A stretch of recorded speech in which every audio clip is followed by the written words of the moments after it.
亚的22堂线上塔罗课程现在已经全部上架完毕咯，目前有88折的优惠，马上加入，马上学习。你是不是也有这样子的经验呢？买了塔罗牌想自学，却不知道从哪里开始，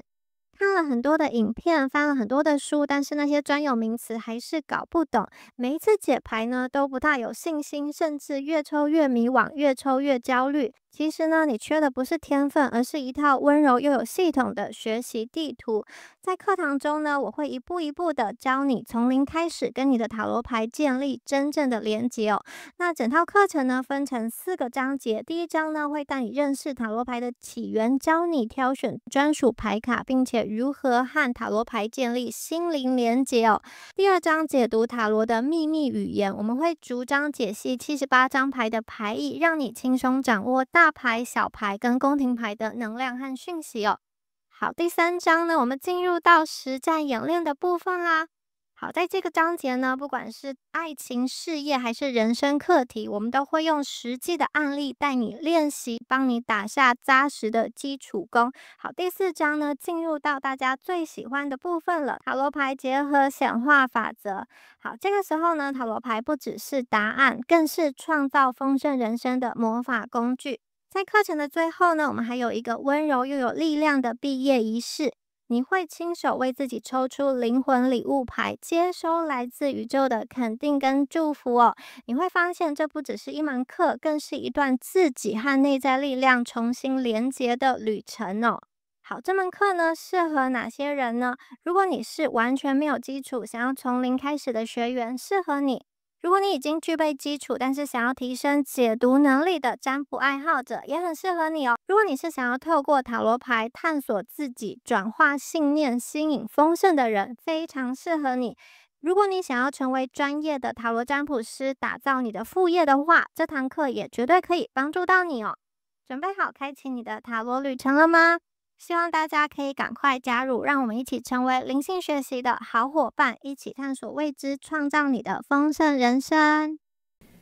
Hello， 选到第一组的朋友们，大家好，我是蜜雅。我们首先呢，来帮大家看一下你们的主能量哦。你们的主能量呢是 Spiral of Incarnation。好，这张牌很厉害耶。为什么你们会抽到这一张牌呢？我觉得大家有一种你的灵魂真的是忍受够了，真的是受够了的感觉哦。因为这张牌讲的是你正在打破一种灵魂带来的宿命感。你受够了什么呢？可能受够一种重复的模式，受够压抑，受够忍耐，受够了永远都在同一个地方打转。可能你觉得现在工作很烦，或是关系很难去维持，或是觉得生活状态很累，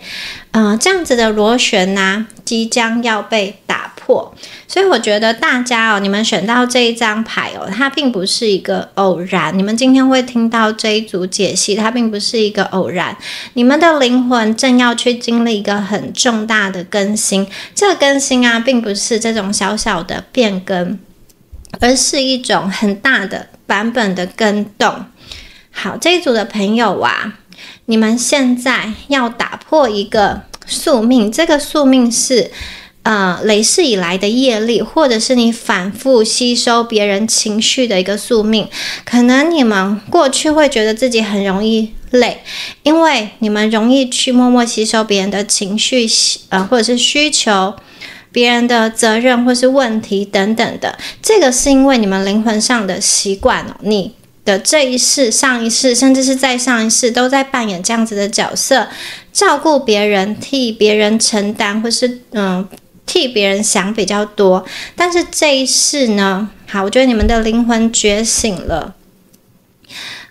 你们想要被看见，或者说你们心里有一个声音，就是我明明已经尽力了，为什么好像还是不够？我明明做的很多，为什么好像没有人看见？我明明值得更好的生活，为什么卡在那里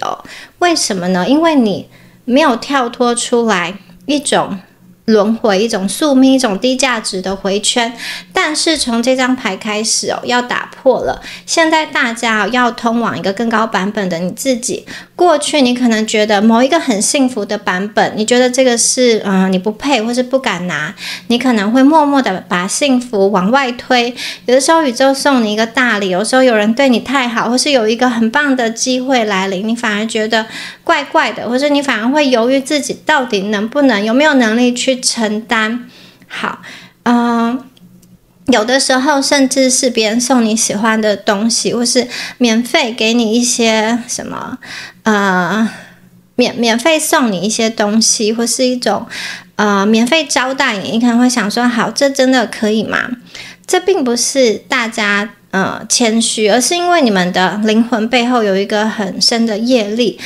是你觉得幸福是有代价的，你必须要等价交换。今天拿了之后，你可能之后我要去还给他，或是我要用什么方式去还给这个人，因为你觉得这不是免费的，你觉得各种事情都要交换。但是你的灵魂现在说你现在想要的不是这种交换式的幸福，你要的是一个完整的爱。你的灵魂开始觉醒，这个觉醒的瞬间就是螺旋的这个转折点。你们即将要打破累世以来留下的一个匮乏的业力，你们并不想再活在这种框架中了，你们终于醒来了。为什么会在现在醒来呢？通常我觉得可能会就是可能大家会经历3种时刻，然后到达这个觉醒。第一个是你看清楚了某段关系的真相，或者是第二个，大家心中累积的这个委屈跟不满已经到了一个临界点。好，第三个是大家心里的某一个角落，我不愿意再妥协了，我不愿意再就是委曲求全了。好，就是当你已经累积到一个临界点，累到一个程度的时候，灵魂要把你拉出来，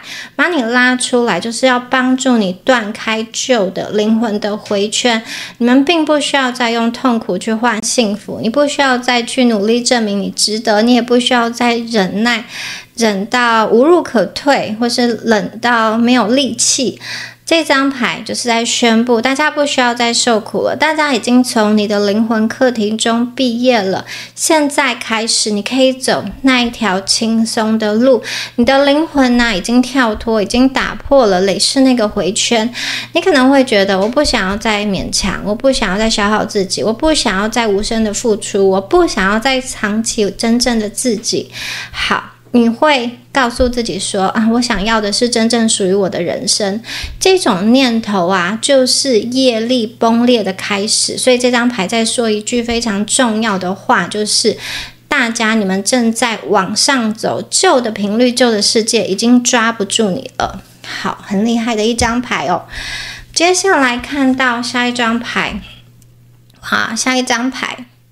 Pyramid 金字塔。好，这张牌代表说大家的愿望正在朝一个美梦成真的方向去走第一张牌把大家的灵魂螺旋给打开了，把匮乏的业力给切断了。那现在第二张牌金字塔代表说大家的人生基础要变得更加的稳，更加的强。好，金字塔是一个很古老的显化符号之一它代表能量集中，代表你的愿望被具象化，代表你所走的道路被提高了。如果第一张牌代表是你的灵魂醒来了，那第二张牌有金字塔这张牌就代表说宇宙要帮你把你的愿望盖出一个实体的模型。好，我们看一下这张牌很美的画面，中间有一个发光的三角形，它很像是一座会呼吸的金字塔。两侧呢是白色的峭壁，它很像是冰山，中间有一道水慢慢的流过去，水呢会反射光，所以整个空间好像都在发亮。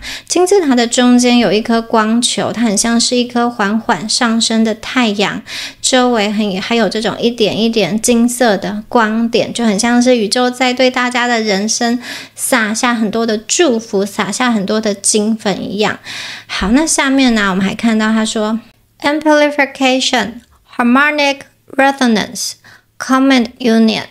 好，这3个关键字代表着你们已经走到一个能量被放大的交界口。好，只要踏进去之后，你的人生就会开始跟对的人、对的机会产生共振。我们这边讲的是放大、和谐共振跟到达宇宙合一。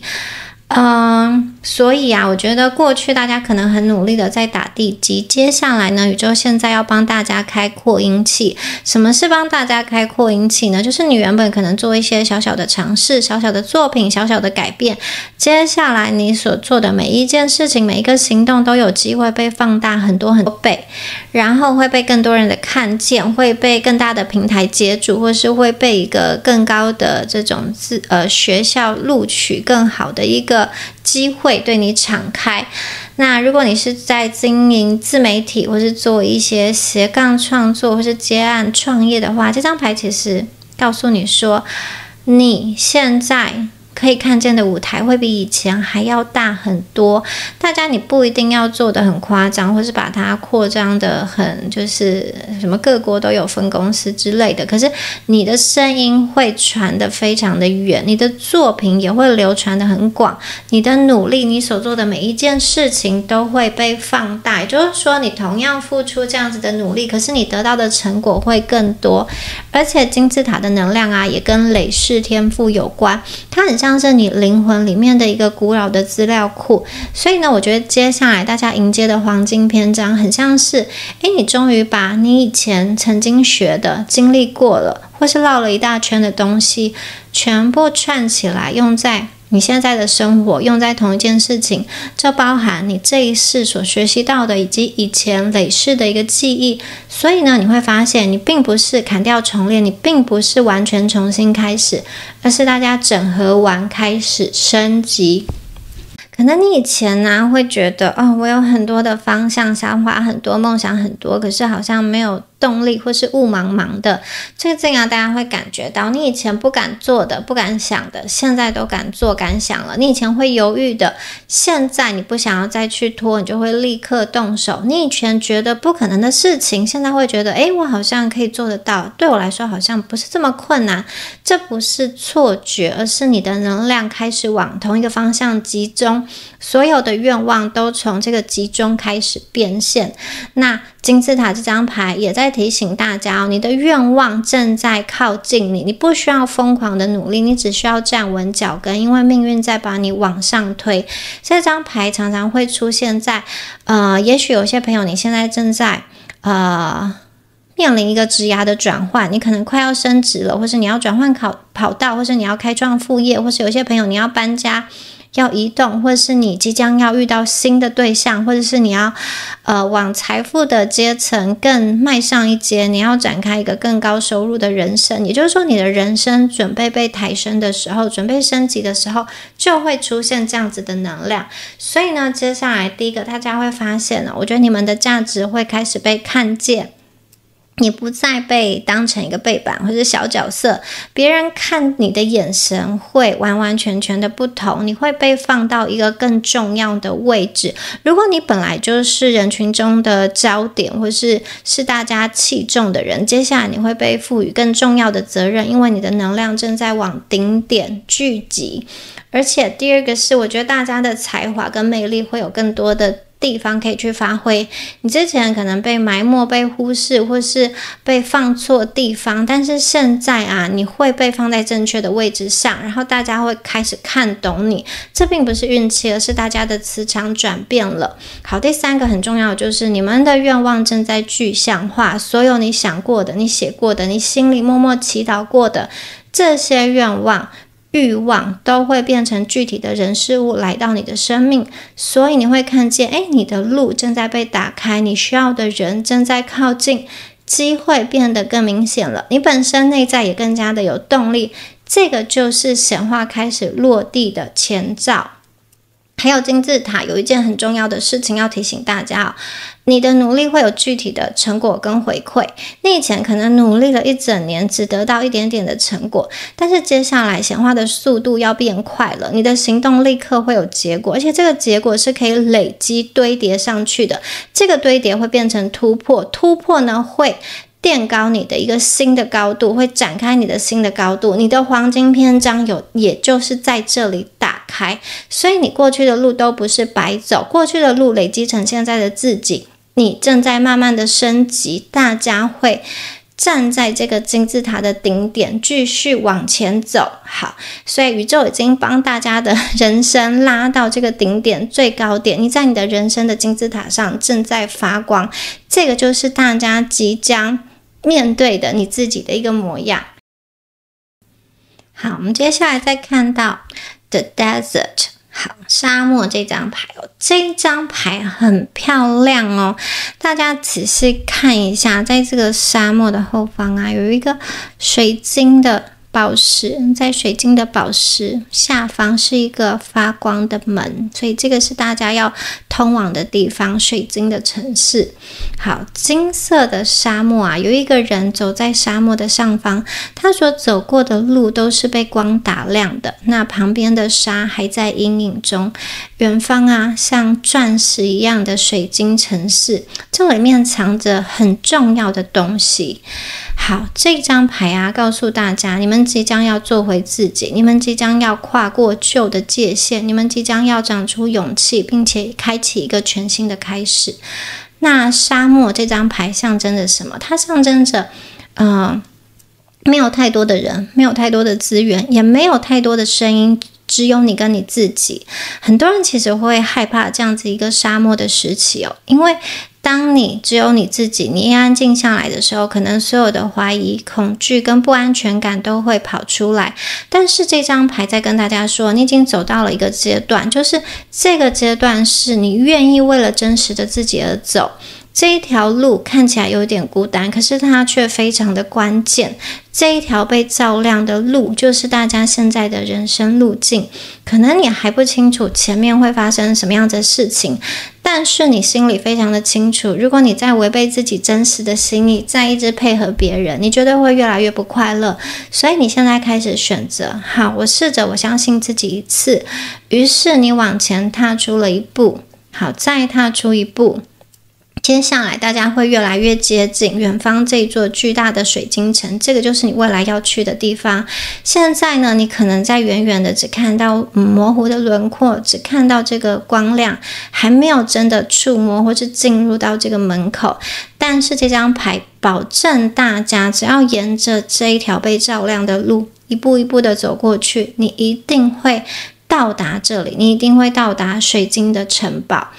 好，那同时啊，我觉得这张牌啊也带领大家走到一个更高的维度，它是一个3层的能量转换。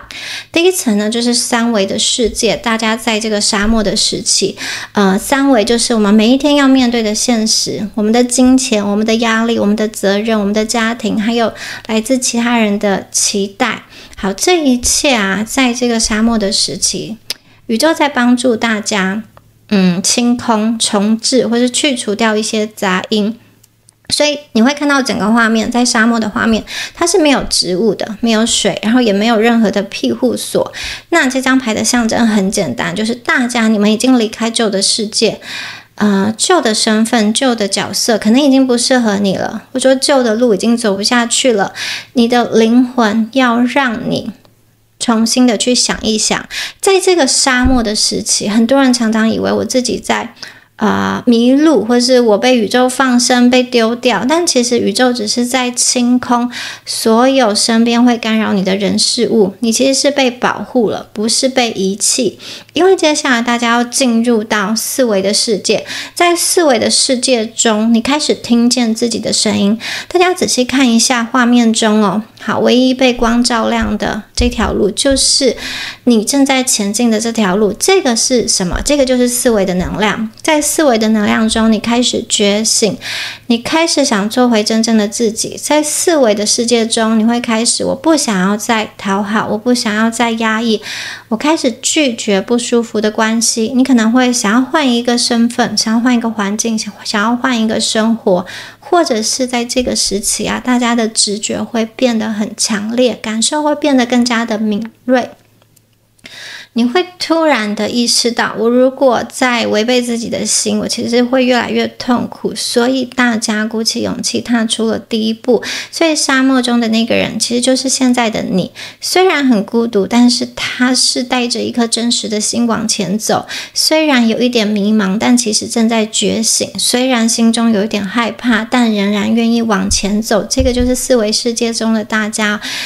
想要提醒大家这张牌告诉大家，觉醒之路它是亮着的，虽然前方还不清楚，但是绝对是光会照亮你脚下眼前的路。因为接下来我们要进入到五维的世界，就是这个光之水晶城，是大家即将要去往的地方。牌面中远处这个巨大的透明的像钻石一样的水晶的结构，它是五维的能量。五维代表什么？代表更高频的大家，代表你会活得更自由、更轻松、更没有匮乏感。其实你的存在本身就会吸引很多的好事，一切的发生皆有利于你。五维世界并不是一个幻想，而是大家正在走向的生命阶段。虽然你现在还在沙漠时期，但你已经确实的可以看见这个光的城市的轮廓。这个沙漠时期它只是一个过渡，你的灵魂知道你一定会到达这里，水晶的城市。在五维世界中大家是自由的，大家是发光的，大家是充满创造力的。好，所以最后这张牌给大家祝福勇敢的做回自己，勇敢的踏出第一步，勇敢的听自己的心，远离不适合的人，接近让你觉得平静的人。好，你其实已经在慢慢的扬升，宇宙在帮助你清场，前面的路会越来越亮，越来越顺，越来越自由。好，恭喜大家。我们再来看一下下面的牌。好，这一张牌很漂亮耶。这张牌是认识自己。有一个女生，她在镜子前面好像在梳妆打扮，她穿得很漂亮，她的房间也非常的整齐，很干净。在镜子中的她眼睛是睁开的，然后是清醒的，是明亮的，有一种我看见了的感觉。她其实并不是在单纯的照镜子，他是在对自己觉醒。这张牌在问大家你准备好认识真正的自己了吗？不是认识你的工作，不是认识你的角色，而是认识你的灵魂。这张牌会出现在这里就是在提醒大家第一组的朋友，你们的人生有一个很关键的时刻来临了，就是你必须要对自己诚实。我觉得大家可能会开始去想一些事情，我到底喜欢什么？我现在的生活是我喜欢的吗？我是不是都在配合别人？哪一些需求是我一直压抑的，但是不敢讲出来的？哪一些情绪是我假装不在意，但其实非常非常的痛？哪些事情，哪些地方我明明不快乐，但是我还强迫自己继续？就像这个女生她盯着镜子里的自己一样，她其实是一种灵魂的往回去回想去看。这个眼神它是一种提醒，就是镜子中的她终于愿意去承认真相了。当一个人能够承认真相的时候，他的人生就会开始转弯。所以宇宙要大家去认识自己，要大家去看见自己的灵魂。然后我们仔细看一下，其实这个女生她前面这张桌子非常的干净有一株植物，还有这个小手巾，还有温柔的灯，还有一些水晶，还有她梳妆打扮需要用的乳液跟梳子，这些都是最简单但是最能够去滋养它的东西。所以这也象征的，其实大家的生活会留下很简单的东西，但是这些东西是能够真正滋养你的。你们的生活会开始进行一个减法的过程。你不会再去乱塞一些外界给你的期待，外界叫你做的事情，乱塞这些进你的声音，进入你的人生。好，你们会慢慢的走向一种干净、明确跟自在的一个状态，从容的一个状态。当你进入到这个状态，就是你真正的力量开始回来的时候了。所以我觉得这张牌的能量非常的关键哦，因为大家走到了这张牌，你们已经不是那个很迷茫需要别人指路的人，你开始觉醒了，你看懂自己的模式，自己的需求，甚至你会看懂什么事情正在把你的能量拉走，同时你也明白什么事情是可以滋养你的。你已经强大到可以看见真相，而且你愿意面对真相。好，只要你愿意去看见真相，大家的下一段人生会变得非常的顺利。因为当你认识真正的自己，当你真正的认识自己之后，你就不会再选错人走错路，因为你会开始做一些真正对你有益的事情。你正在进入一个新的阶段，你要开始成为你自己，而不是别人以为的你。所以大家可能会发现自己有一些改变，更愿意画出界限，更不愿意将就，更不害怕孤单，更懂得照顾自己，或是大家更愿意把时间花在重要的人事物上。这张牌的力量，它非常的温柔，但是却非常的坚定。它要大家不要再忽略自己的声音哦。尤其它是接在沙漠这张牌之后，我觉得它的讯息非常的明确，大家从一个混乱跟空白之中被带回到自己的中心。你可能会发现原来我过去一直都在迎合某些人，却没有问自己到底快不快乐，或者是说原来我不是没有方向，只是我忘记问自己最想去的地方是哪里。当你开始看见自己之后呢，你会做出更好的选择，也会吸引进更对更适合的人，因为你的能量不再混乱，不再模糊，不再被外面牵着走。所以这张牌在对你说，你正在回到你自己，你自己就是你真正的力量的所在。你终于愿意站在镜子面前对自己说，我值得更好的生活，我愿意去面对自己，认识自己，我愿意从我自己开始。好，很有能量的一张牌，我们再继续看一下。好，这张牌是 Moving Forward 前进哦。这张牌的画面很可爱，我们看到很多种不同的前进的方式。有人是往上爬，好，有人是跑步，有人是骑脚踏车，然后有人是潜水。代表说大家你一定会往前，但是你的方式你可以去选，或是你的方式不止一种。宇宙没有一定要大家就是用最快速的方式到达，宇宙告诉大家是用你最喜欢最舒服的节奏去前进。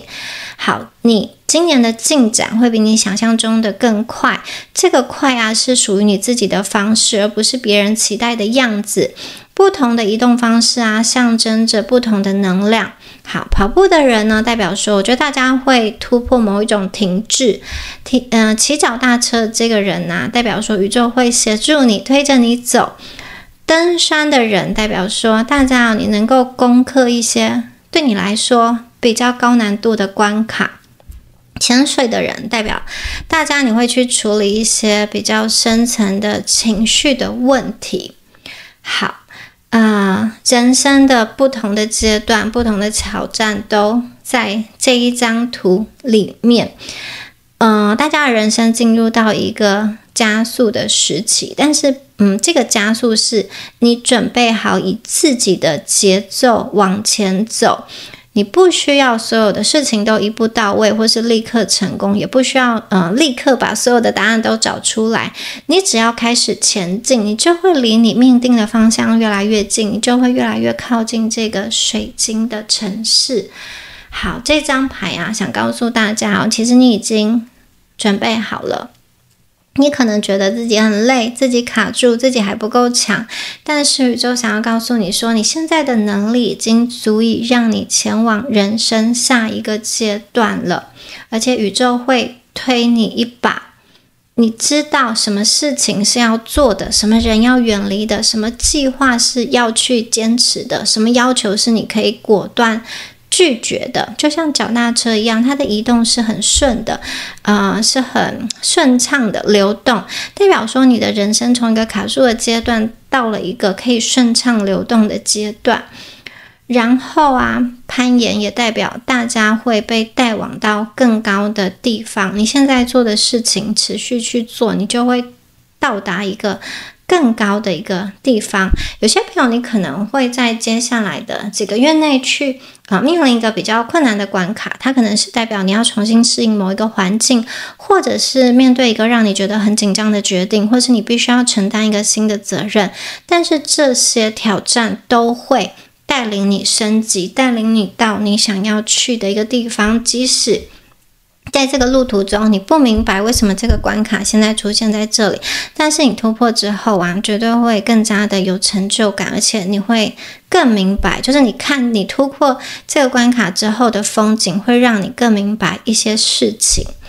好，接下来我很喜欢的就是海底潜水的这个部分它是很灵性的讯息哦。海底象征着深入自己的情绪，也就是说，我觉得在未来的1个月到2个月内，大家可能会突然去理解或是明白一件以前可能放不下或是很纠结的事情。好，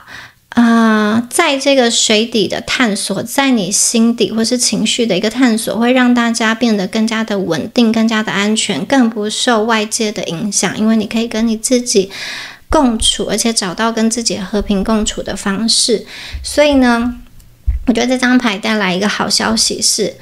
你以前觉得卡住的地方开始松动了，你以前觉得不可能的事情开始变得可能，你以前觉得没有出口的地方，现在慢慢的变得可以看到光亮，可以看得到方向。而且大家在这段时间你的思路会变得更清楚，你的运气也会变得更好，因为大家的前进能量已经在被启动了，你们现在正在走向一个崭新的阶段。好，接下来呢，再看到下面的牌这张牌是一个很开心的牌，吃东西。这张牌里面有这个食物然后还有饮品，有饮料，很开心。它代表非常富足，想吃什么想喝什么都有。食物餐桌很多人在聊天吃东西它代表了情感上、精神上、物质上跟灵性上的滋养。有的时候我们嘴巴吃的是食物，但是真正被滋养的是我们的心，或是在这个交流的过程，跟朋友交流的过程，我们得到心里的一个满足。好，这张牌在问大家一个很核心的问题，就是你觉得你缺乏什么呢？你缺乏爱，缺乏钱，缺乏被肯定，缺乏安全感，或是缺乏有人无条件的支持你，或是缺乏一个你觉得能够适合你的工作，能够发挥你长才的工作，或是被认可的地方之类的。接下来大家缺的地方会开始补足，尤其是你长期觉得很匮乏的那一块，会开始有力量来滋补给你。就像这张牌一样，它有很多的盘子，很多的食物，然后每一道菜都不一样，有菜，有肉，有甜点，还有汤。它是一种多元滋养的方式。也就是说，大家接下来的人生不会只从一个地方被滋养，你会同时得到许多方面的支持。好，比如说呢，你会遇到愿意帮助你的人，或者是说呢，你会完成一个什么样子的成就、挑战、资格考，或者是你拿成了什么样子的一个奖状、奖牌、奖赏。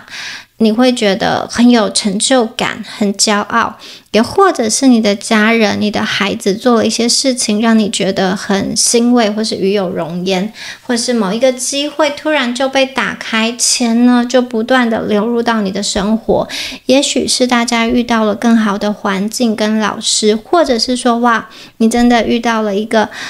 能够好好照顾你跟滋养你的人，或者是说哇，你有一个能够去好好照顾自己跟滋养自己的方式，你会明显的感受到，你会得到真正的补充。这里的补充并不是小确幸，也不是单纯的哇我嘴巴吃东西的这种快乐，它是一种灵魂层级的滋养。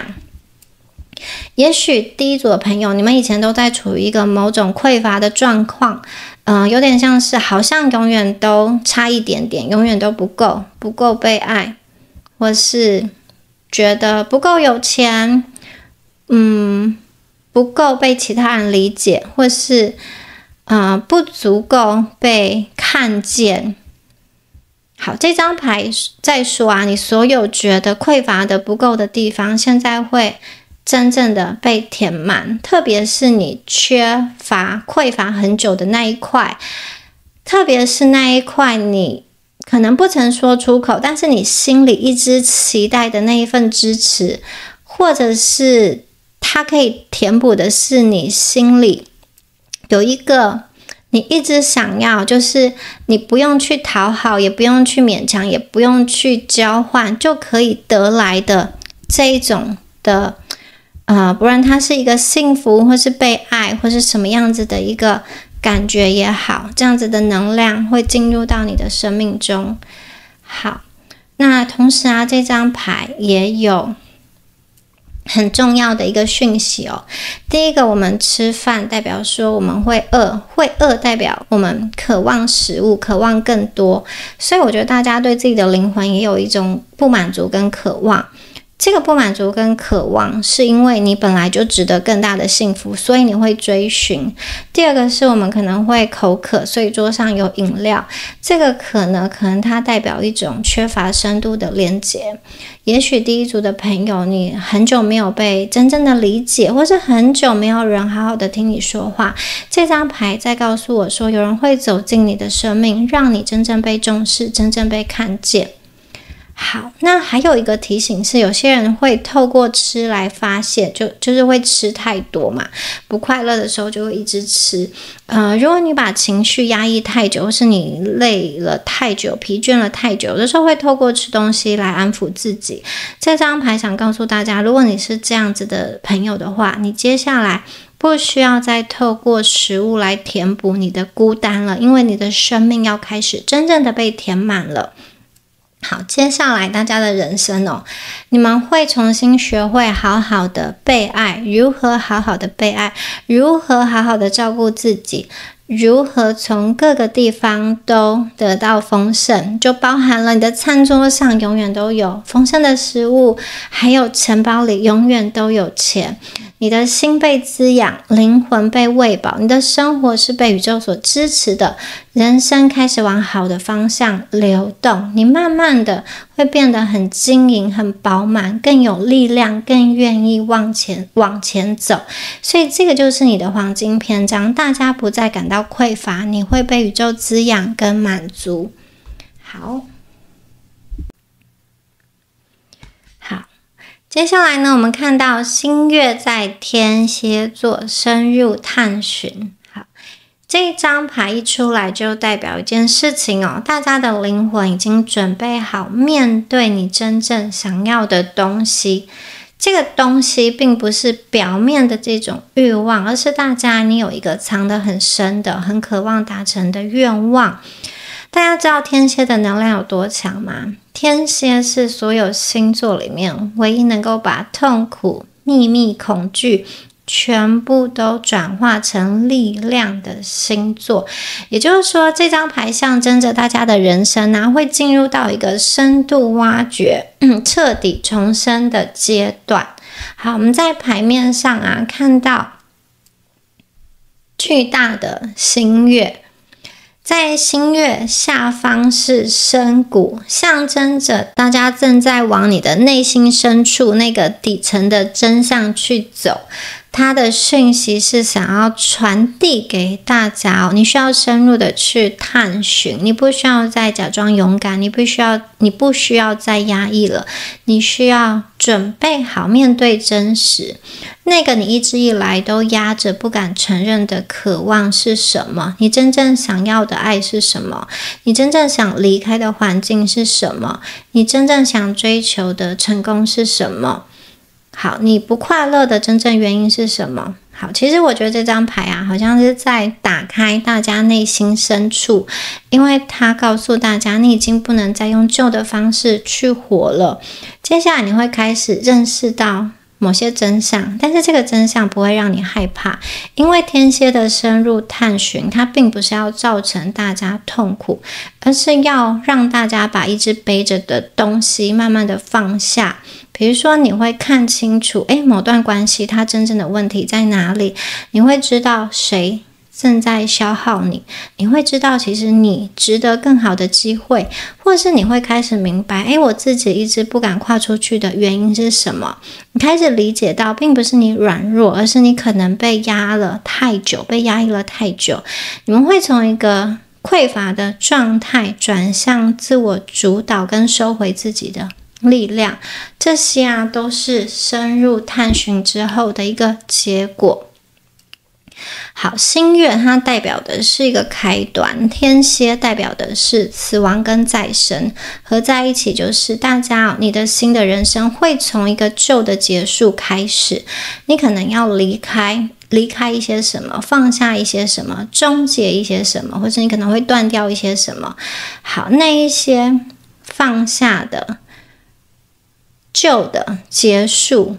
会让你的人生有一个崭新的开始。事实上你有些东西早应该放下了，早就不属于你了，要是你还不放下，这些东西才会让你更加的痛苦。所以呢，这个旧的结束，旧的循环结束之后，新的人生会开始。这张牌给大家最大的祝福就是大家发现的真相，大家深入探寻之后看见的这个真相，其实不会让你崩溃，而会让你自由。你会越来越诚实的面对自己，诚实的面对自己说我想要更多的钱，我想要更好的生活，我想要被尊重，我想要我自己有力量，而不是被支配或是被勉强。诚实的面对自己内心的想法，当你越诚实，宇宙就越快给你答案，当你越深刻，宇宙给你的就越精准。所以大家不要骗自己，勇敢的深入探寻，才能够得到真正的宝藏。好，下一张牌也是新月新月在处女座，相信一切都会好起来。我觉得这张牌是非常温柔，也是非常疗愈的一张牌卡，在所有的整组牌卡里面，一切都会好起来。好，这句话并不是一个盲目的乐观，而是宇宙很确定的告诉你说，其实你不用这么害怕。这张牌是一个安静的夜空，我们看到山脉，绿色的山脉，整体的能量是一个非常稳的能量。处女座的能量它代表调整、修复、重建、整理，把一些乱的东西变得很整齐，把不安变得很踏实。也就是说，这张牌出现在你面前，是因为大家的人生正在回到一个稳定的轨道。处女新月的能量会让你的人生重新的井然有序，所以它很像是宇宙的一个重整按钮。你会开始感觉到，可能你本来有一些事情你觉得很混乱，现在慢慢的有头绪，或者是本来看不见出口的地方，现在知道怎么走，或是你本来很担心的事情，现在不再这么害怕了，或是有些东西，有些责任可能是你一个人在面对，现在开始有人帮你一起分担。所以这句话它是一个很踏实的能量，邀请你去信任，好，信任一切都安好，信任你可以继续的往前走，然后同时也要慢慢的去提醒你要修复你自己可能累了很久的那个自己。你其实比你想象的更加的安全。你可能你过去习惯担心，你习惯在心里去想说最坏的结果发生了，我应该怎么样，把最坏的想法放在心里当做一个底线。你习惯提前去焦虑，把所有的可能性都想了一遍。好，如果出错了怎么办？如果失败了怎么办？但是这张牌一出场，就想跟大家说，你不用再这么用力的去防备，或是把你的能量这么多的消耗在焦虑跟防备上。宇宙想要给你的讯息是确认、安心跟安定。你会发现那一些你以为你撑不下去的问题，其实最后都会迎刃而解。那些你以为永远都不会好转的人事物，其实悄悄的慢慢的开始好起来。有些时候甚至大家不需要再多做什么，只要你继续保持呼吸，呼吸顺畅，路就会慢慢的展开。那处女星月啊，它也代表疗愈的开端哦。这张牌想要传递给大家的讯息是，你不是破掉碎掉，你只是累了，你不是不行，你只是过度努力了。所以新的开始跟处女座的修复合在一起，就是大家其实可以慢下来，让自己被慢慢的治愈。所有身体上的累，心理上的累，责任带来很累很累的感觉，或是这个角色让你觉得很累很累，这些的累通通都开始修补。你会感觉自己好像被重新滋养，被注入能量，被打气一样。你不会再这么焦虑，不会再这么紧绷，你会重新找回那种我相信自己可以好好生活的感觉。接下来我们再来看一下最后一张牌Inescapable Bliss。 好，这一份你逃不掉的幸运终于要来了。最后一张牌，这个能量真的是太美太美了。我觉得前面的牌啊，在帮大家铺路，在帮大家疗愈，在帮大家拆业力，重新建构大家的内在。最后这张牌我觉得很像是宇宙在对大家撒玫瑰花瓣哦。大家看一下牌面上这个女生闭着眼睛抱着自己，整个人沉浸在一种我真的被爱着的这种能量。她身边的光啊，都是这种粉粉的柔柔的像羽毛一样的能量，它很像是温暖的海水。所以这张牌的核心讯息就是幸福要满出来了，宇宙会把你推到一个越来越好的位置，你不用去怀疑。你接下来进入到一个极度幸运的时期哦，就是那种你可能没有想太多就会遇到对的人，你自己没有特别的找，好机会就来找你，或是你可能没有太努力，刚好就得到了这个机会。这些都不是幻想，这些都是能量的自然反应，这些都是你的幸运。因为前面的牌已经帮助大家切断旧频率，断掉业力，调整方向，找回了你自己。接下来大家开始往光的地方走。我觉得这张牌就代表说大家已经走到了这个五维的层次了，这个水晶的城堡。好，大家已经打开了，进入到这扇光之门中。当一个人重新的对齐自己的灵魂蓝图的时候宇宙就会让大家进入到这种极乐的状态。这张牌还有一个很罕见的一个能量，就是大家的身体，大家的心灵跟灵魂都会慢慢恢复一种放松跟柔软。比如说你以前可能总是很防备，容易想很多，一直觉得自己要很努力才能够换得一点点的安全感，一直觉得自己不够好，不够快，不够强。但是这张牌在告诉大家，你可以从从容容的往前走，你不用再硬撑了，因为接下来的路它是一个很开心的路，祝福的路，不会像以前那么苦。宇宙要给大家的是很甜的，很温暖的，很舒服的，而且是连续性的一个祝福非常的具体比如说在感情方面大家会遇到一个让你觉得很安心的人，你会得到一种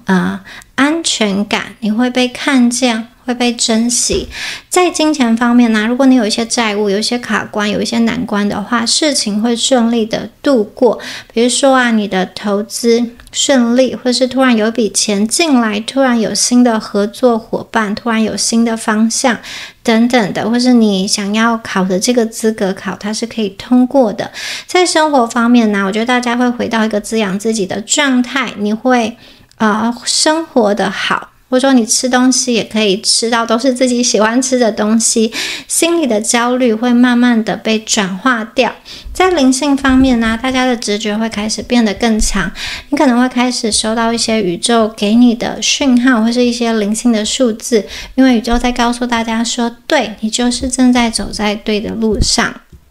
那这里还有一个很重要的讯息，就是一个很重要的幸福就是大家你终于不用再跟自己打仗了，你不用再好像跟自己一个是正派一个是反派不断的在对话跟批判，你现在终于开始喜欢自己真实的样子，不是那种我被迫接受我自己，但是我觉得我还有很多地方需要去改进跟改善。你会觉得我其实很好，我其实就是值得过这么好的生活，原来我也可以被爱得这么轻松，这种感觉会慢慢的渗进大家的生活，就像阳光会照到以前可能你觉得永远照不到的房间。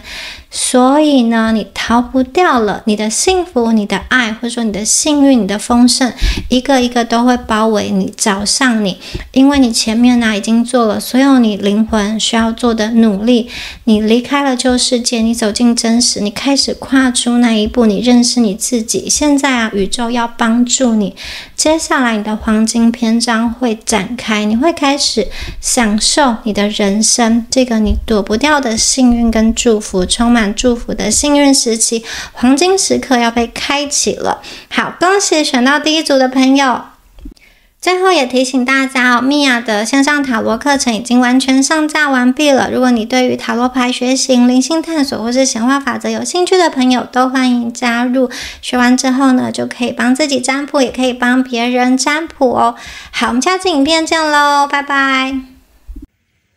Hello， 选到第二组的朋友们，大家好。首先呢，我们一起来看一下你们的验证牌哦。如果这一张牌对应得到你们现在的状态的话，那这整组的讯息就是宇宙要给第二组朋友大家的一个礼物跟祝福哦。好，我们的验证牌是 Believing is Seeing。好，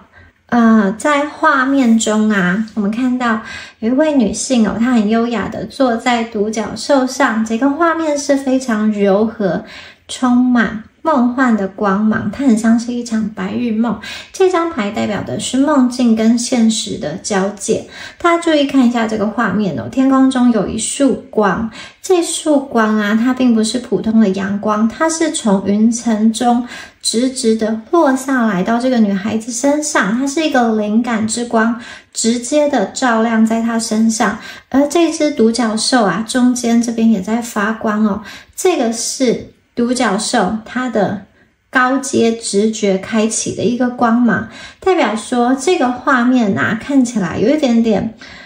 不真实，很像是童话故事。这个牌卡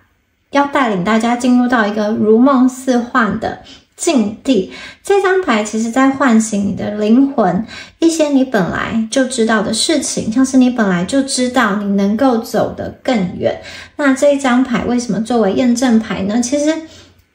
我觉得这组的朋友可能你们最近开始想一些事情，你们开始做一些梦，这件事情是比你以前想的更大的更远的。这个远或是大不见得是你定了一个好像很长久的一个大目标，而更加指的是你内在频率的转变。你可能开始觉得我的人生会有别的可能，别的路，不可能就只是这样，或者是说有一些方向你是跃跃欲试的，你想要去尝试，或者是有一些以前你觉得不敢想的愿望或是目标，你最近觉得说好像有可能我可以去试试看，我想要去实现看看。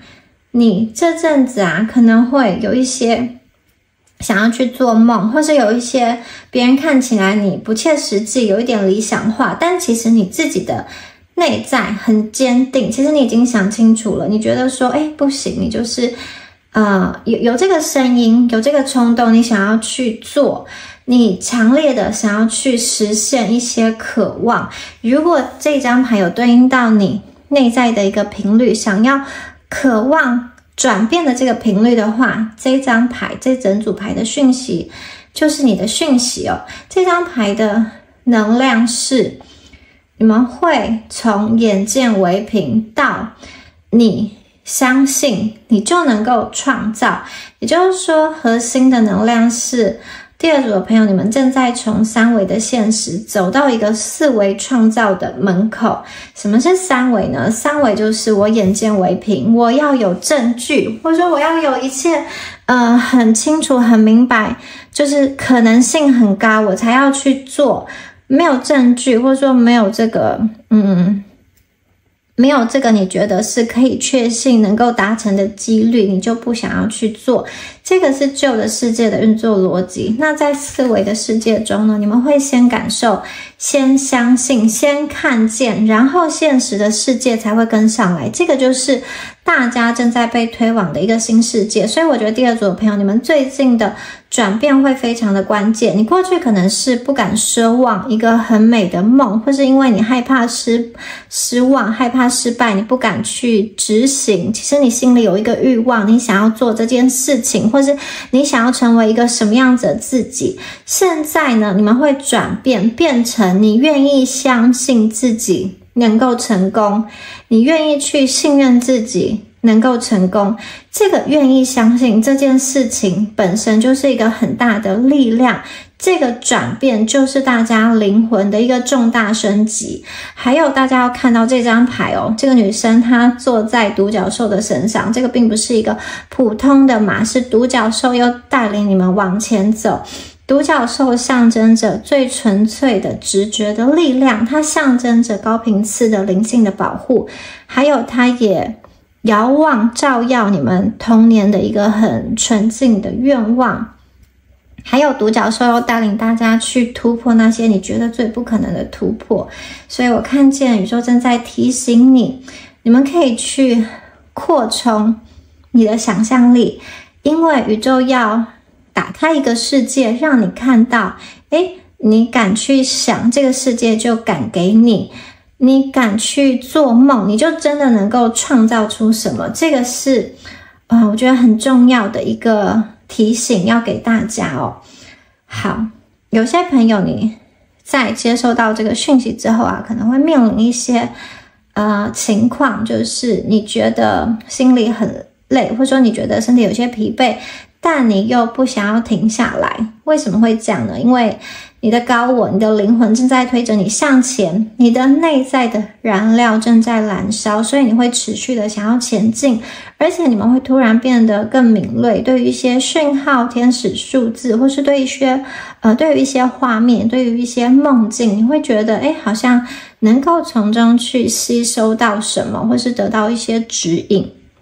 特别是别人看起来那些毫无关联的两件事情，或是不一定会合逻辑的灵感，反而你可以从中得到一些很关键的讯息。你们开始敢做梦，或是把自己看得更重要，而且你们愿意去规划一个更远更大的未来。甚至你有时候会开始想说，为什么我以前要限制自己？为什么我以前要质疑自己？因为你们已经跳脱出那个旧的框架了。所以这张牌的祝福我觉得非常的强大。你们现在正在进入到一个相信就会看见就会实现的黄金的循环中。只要你敢相信，敢做梦，敢做很大的这个梦，现实就会以你所希望的那个样子去成型。所以这是一张命运正在推动大家向前走，宇宙正在替大家加油的牌。哇，非常厉害的一张验证牌哦。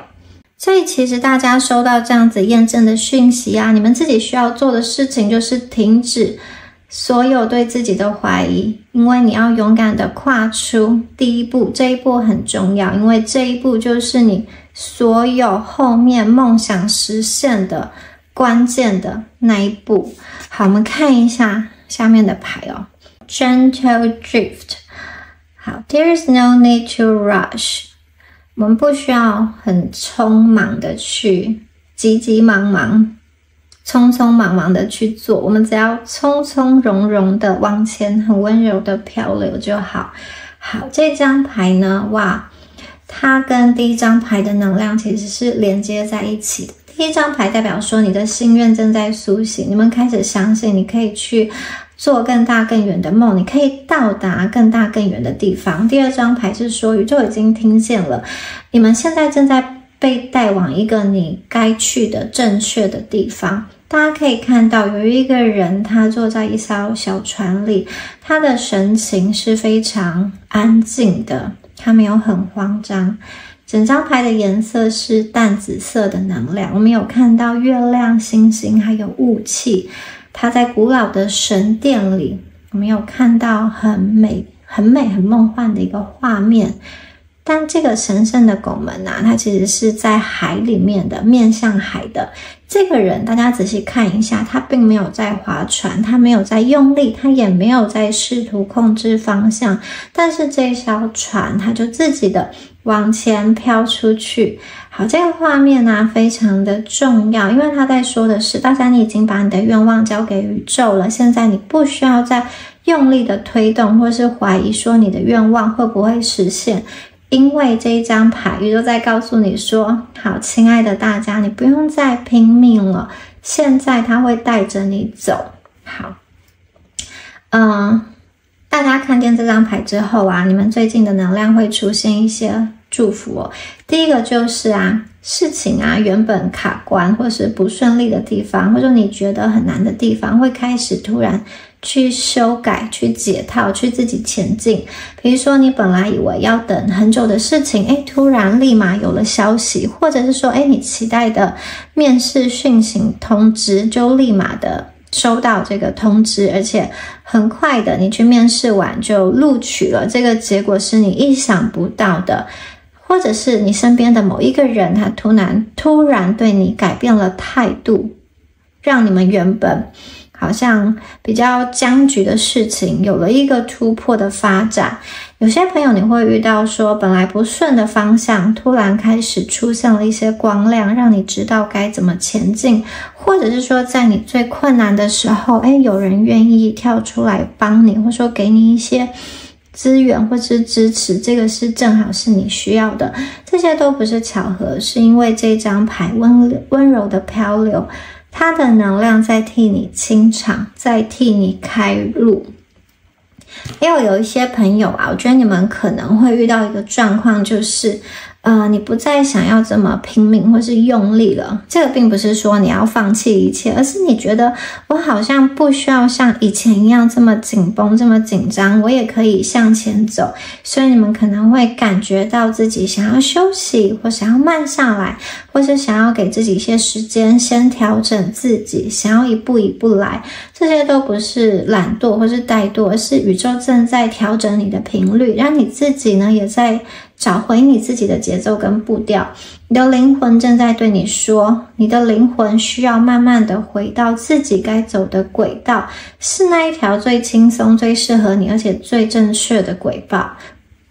还有就是大家会发现你开始能够去听到自己真正的声音了，因为在第一张牌中大家开始愿意相信你的梦是可以实现的，在第二张牌中大家开始往内去倾听，这个是一个非常重要的转捩点，从你要怎么做的焦虑变成一个我现在的感觉是怎么样子的笃定，这个就是你的方向越来越清晰的开始。同时这张牌还带来一个很深层的祝福，就是大家你不需要再跟命运去硬碰硬去对抗，你现在正在进入一个顺流的状态，进入一个这个水会带着你流的阶段。以前你可能觉得什么事情我都需要去努力、去竞争、去争取，然后靠自己。可是现在你会出现一种，其实你不需要这么用力，也可以往前。当你放轻松，事情反而更快的顺利起来。你没有急，但是却完成的更好、更标准、更快、更准确。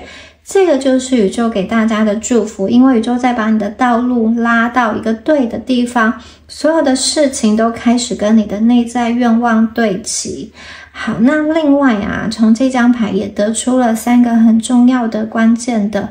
一个讯息，就是你们的愿望已经开始启动了，你不需要再很焦虑、很烦恼，或是反复的去观察、反复的去设定，因为你的能量已经正确的去启动了。第二个就是大家已经进入到一种神圣时机的状态，所有该来的人、对的机会、对的资源都会自己的飘向你。你唯一要做的事情就是保持安静，不要急躁，从从容容、优雅的待在你的船上。而且大家也会发现，你的生活突然变得很轻盈、很自由。这个就是温柔漂流的魔法。放松放轻松才是大家新的运作的模式。如果你过去是属于那种比较急躁的，总是要逼自己快一点，做更多事情，跑得更远的话，这张牌宇宙无疑是在提醒大家其实慢下来不是一种延误，而是一个对齐。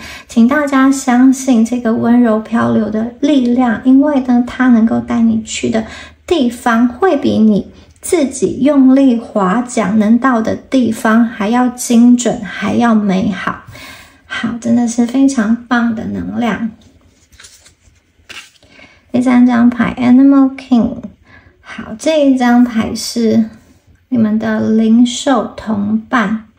这张牌在说什么呢？我们仔细看一下这张牌的能量变得非常的温暖，非常的温柔。好，如果说前2张牌包含了你的好愿望开始启动，宇宙开始接手，让你进入到一个顺流的状态，那我觉得第3张牌它是一个非常温柔的祝福，告诉你说在这条路上你不会一个人走，宇宙正在派同伴、指导者、守护灵来到你的身边，去陪你一起走这条路。你的守护者正在靠近。大家看一下画面中其实有3个很重要的元素第一个就是有一个女人嘛，然后她是稍微侧着身子的，她看起来非常的专注，好像在倾听什么。她的眼神呢是飘向另一边，而且她是微闭的，所以她好像没有在注视着我们，她在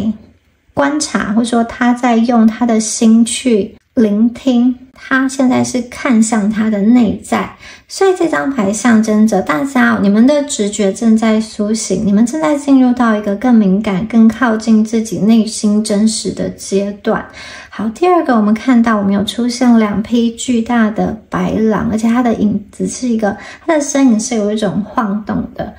狼啊，它从来都不是很温柔的象征，它象征着是保护跟灵魂的引路人，还有白狼它代表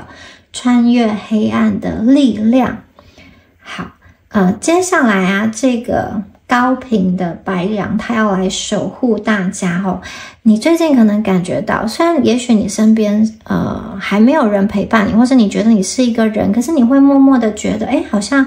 有一个无形的力量在守护着你，在看照着你。这绝对不是错觉，而是这张牌告诉你的事情。你的高我跟你的灵性团队，他们非常的接近你，他们正在看照你，他们在保护你。这张牌中呢，还有其他的动物的能量像是这个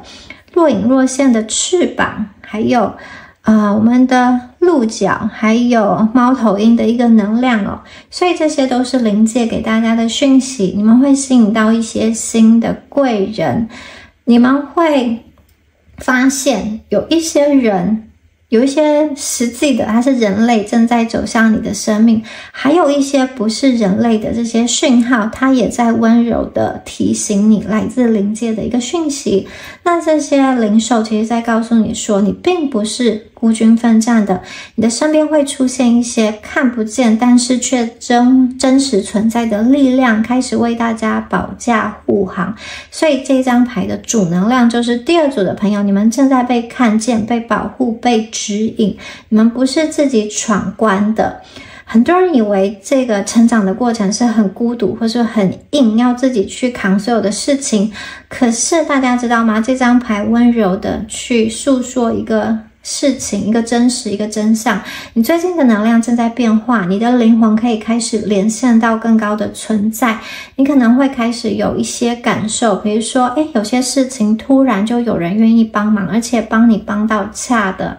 当好处，或者是你心中有一些疑惑，刚好某一个人说的话就能够点醒你，或者是切中要害，或者是当你在烦恼的时候，网络上有一些关键的字句或是资讯就跳出来提醒醒你，正好是你需要的。也有些朋友，你最近可能会常常看到同一种动物符号或是某一个数字的组合，这些都是宇宙的给你的一个提醒哦。有些朋友你可能会有一种无形之中感到有一个暖流，有一股暖流流到你的心里，这些都是你的灵兽好朋友在跟你打招呼，他们在跟你做一些确认你已经准备好接收来自宇宙的帮助了。所以大家会收到这张牌，代表说其实你们的直觉力其实比你想象的还要强。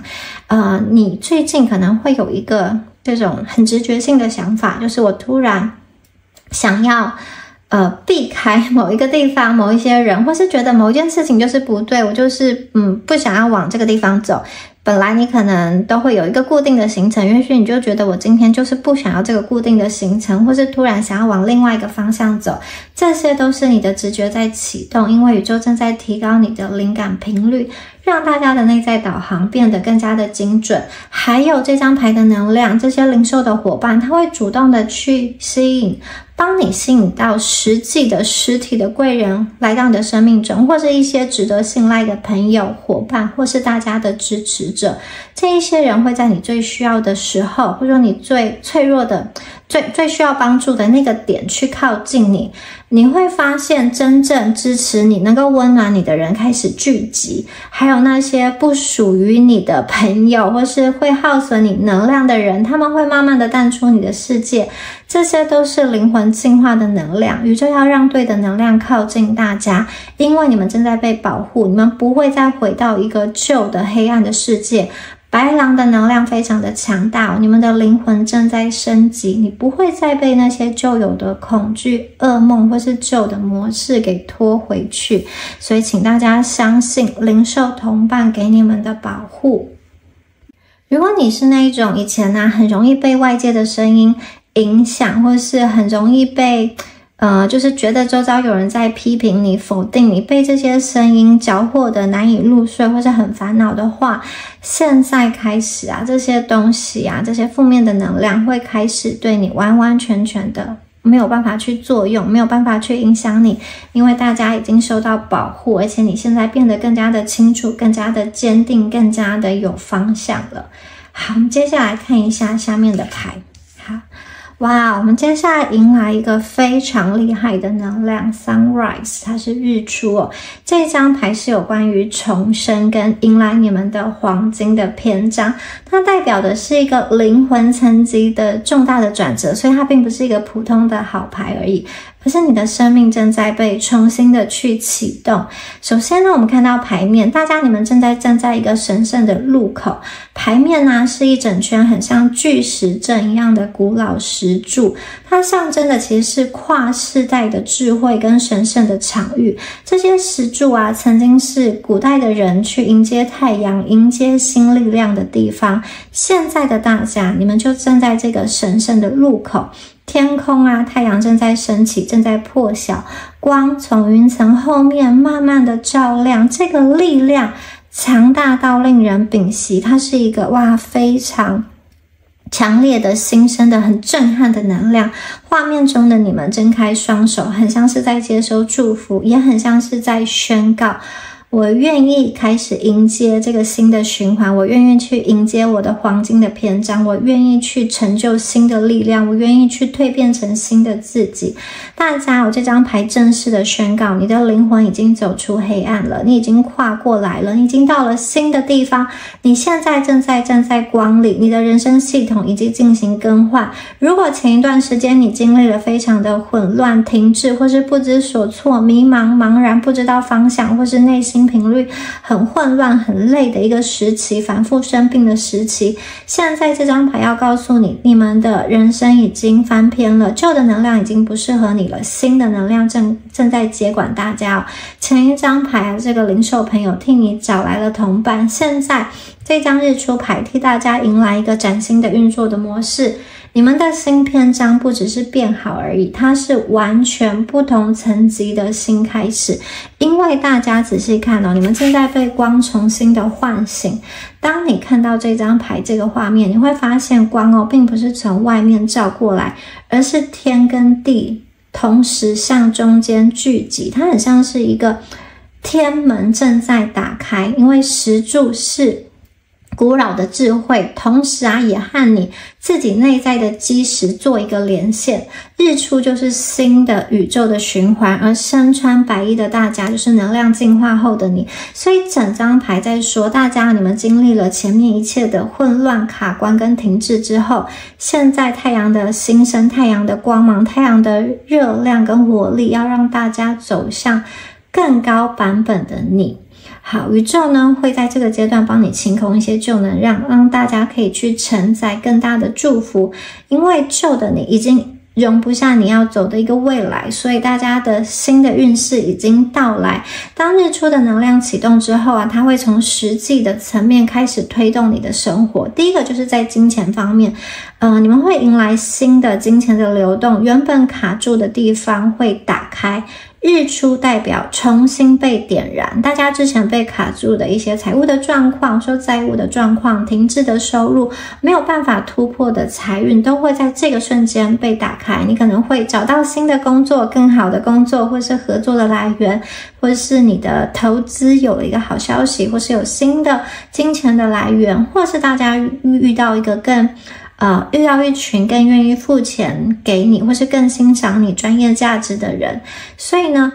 有些朋友你会在这当中在领受祝福的同时不知不觉，你的手就充满了金钱，就是你张开双臂要接收宇宙给你的日出的祝福的能量，不知不觉你的双臂也装满了宇宙给你实际的这个金钱上的一个祝福。还有你们有一种突然领悟、一个顿悟的时刻，就是其实你身边存在着很多的机会，你以前看不懂或是不知道怎么运用这个工具，现在大家突然都看懂了，因为你的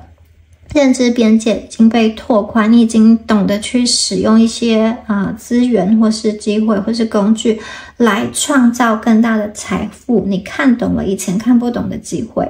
好，第二个我觉得日出的关于感情的好消息就是真正对的人会靠近大家那些跟你错评的人他自然会离开。这张牌会主动的帮你清掉那些在感情中对你不认真的人，或是跟你就是只是想要暧昧不清、迟迟不想下决定的对象，一直拖住你、消耗你的人。因为当真正的日出、真正的阳光一进来，所有的虚假的能量就会消失。光照亮的地方，你们会看见真正值得的人。新的桃花、新的感情的能量都会变得很干净、很真诚、很纯粹。宇宙希望大家可以跟对的人前进，而不是继续被错的人消耗。第三个就是有关于你们的灵魂道路你们会很清楚的知道自己应该往哪里走，因为日出它也象征的是一个很清楚的方向。你接下来做决定会突然变得很准确，而且很快速，你的心中会更加的笃定，而且你会有一个很明显的你自己想要做的事情出现，然后会真的就着手去做，着手去进行。你会发现你的能量变得更加的稳定，更加的强大，更加的明亮。好，宇宙想要告诉你说，你们并不是单纯的在等待光，你跟光是互相的映照，互相的吸引你接下来会迎来一个升级过后的你自己，所有的灵魂暗夜黑夜已经结束了，你的力量此时此刻正在回来，你的人生正在重新启动。不要怀疑大家你们就是站在这个黎明中的人。这张牌的能量非常非常的强。好，我们接下来看到 Journey 旅程这张牌大家仔细看中间有一个很像是星球的圆球然后有各种深浅不同的红色，很像是熔岩又很像是灵魂脉动的这个纹理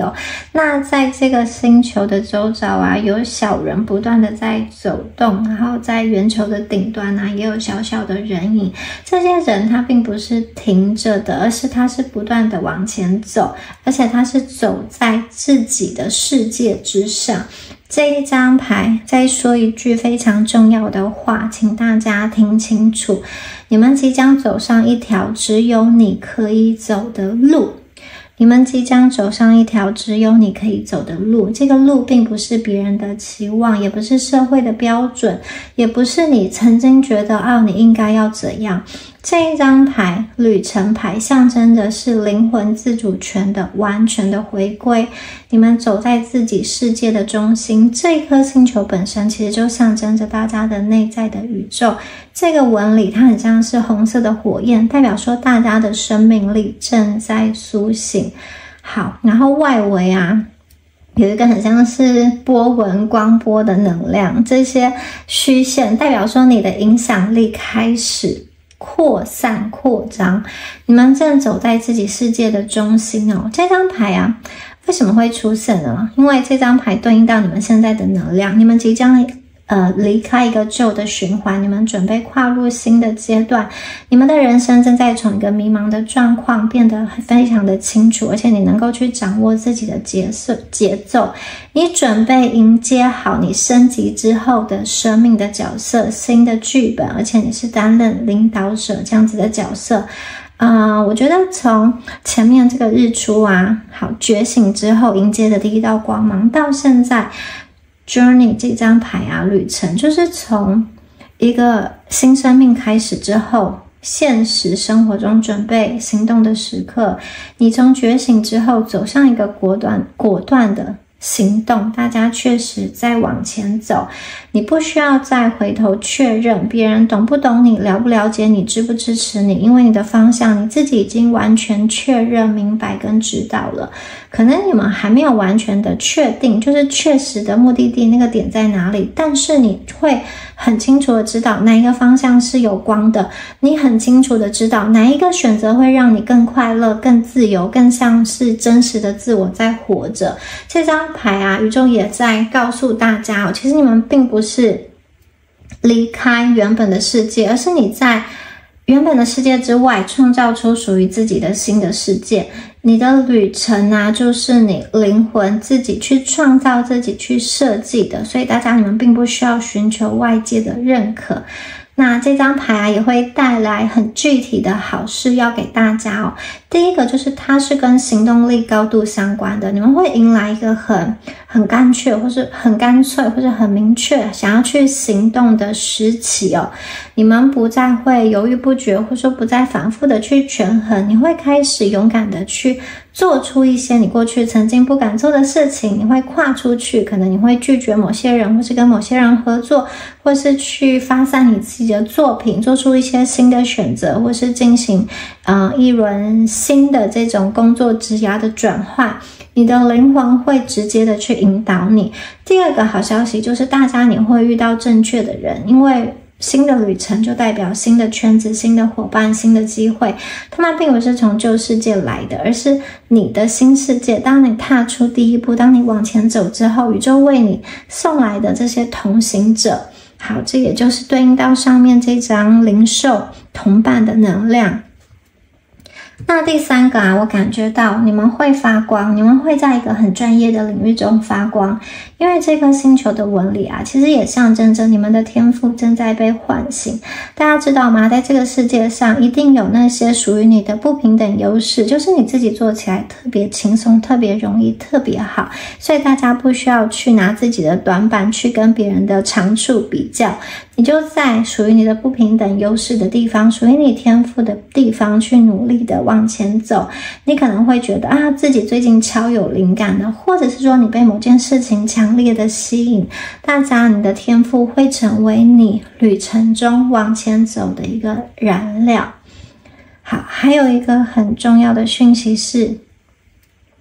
这张牌有一种让人一瞬间突然长大的这种感觉，你的勇气会成为你的力量，你的内心会长出一个莫名的自信，就是你相信自己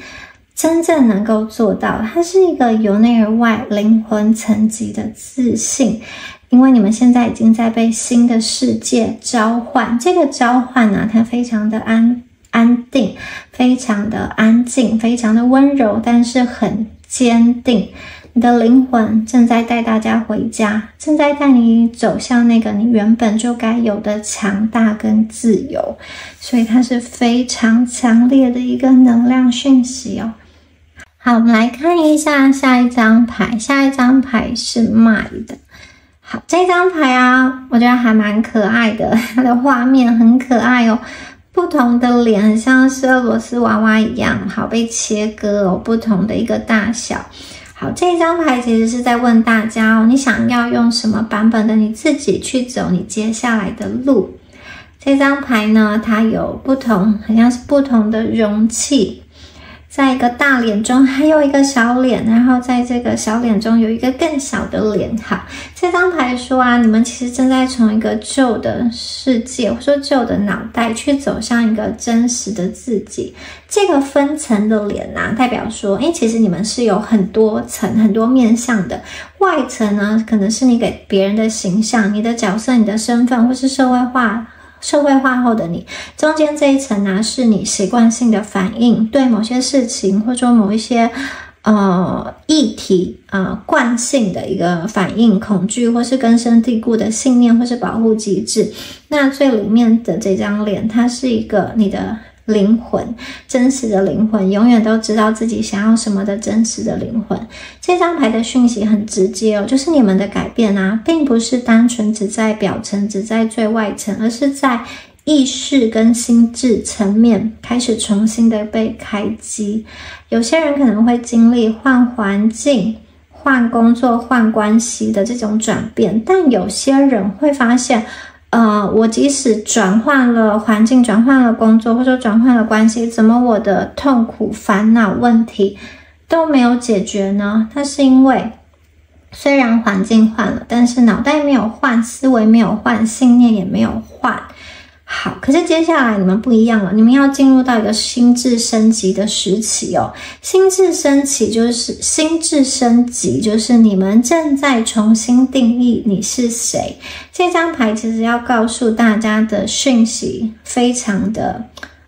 具体。第一个就是我觉得大家会拆掉那些本来就不属于你的一些旧的假的架构。比如说你本来觉得你应该是乖的，应该是懂事的，应该是忍耐的，我应该要接受或是应该要做什么事情，但是你现在会突然觉得这些好像不是我自己的灵魂设定。你可能会开始质疑是什么时候别人去灌输我这些观念的，或是为什么我一定要有这样子的想法呢？这样子的想法是对的吗？在其他的国家或者其他的世界，其他的文化，他们也会有同样的一个想法吗？你可能会开始质疑，开始重新选择，开始重新定义你的边界，甚至有些朋友你会开始觉得为什么我以前过得这么委屈呢？这个觉醒就是你心智升级最重要的第一步，因为你正在卸下别人的期待。好，第二个具体的讯息就是大家会开始清理你的内在的噪音哦。你可能会突然很不想要听见别人的声音啊，或是不管是友善或是不友善的批评也好，意见也好，你会觉得好很烦，这是杂讯。因为你自己的内在声音开始变大了，你开始更想要听见你自己的声音，而并不是被道德、被家庭或是被社会的框架绑住。这个就是最里面的那张脸，它是一个很清晰、很真实、很指导性的声音。接下来大家会开始重建你的自我概念。什么是自我概念？就是你觉得你是谁，你值得什么，你能够做到什么。现在大家正在进入一个很重要的阶段，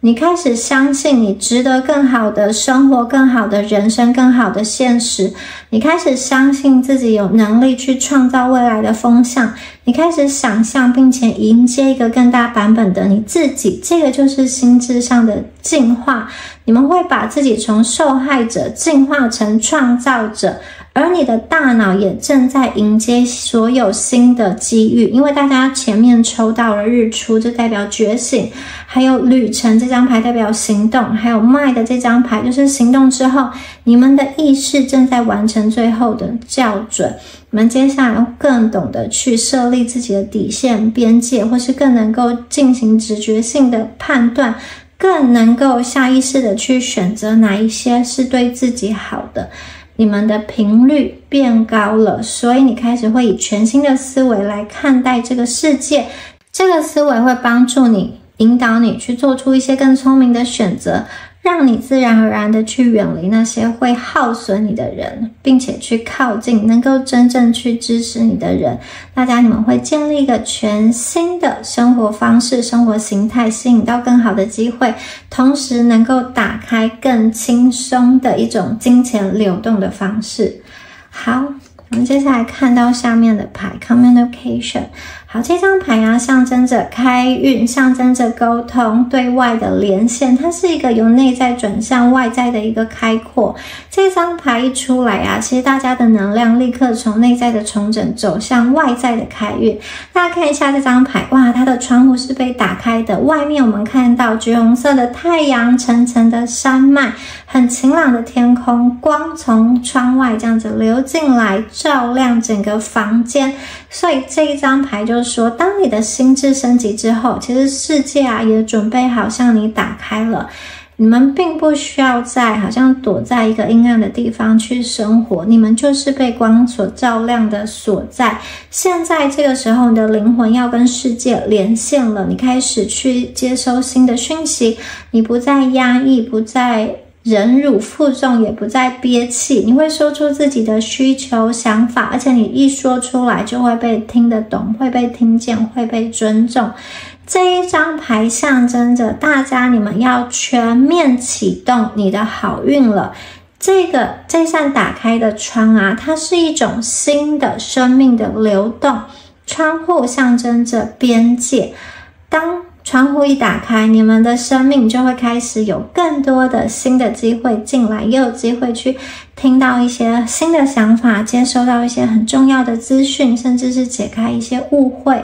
窗户打开就是宇宙要跟你对话了，所以请你在这个时期保持开放。第二个就是好大一颗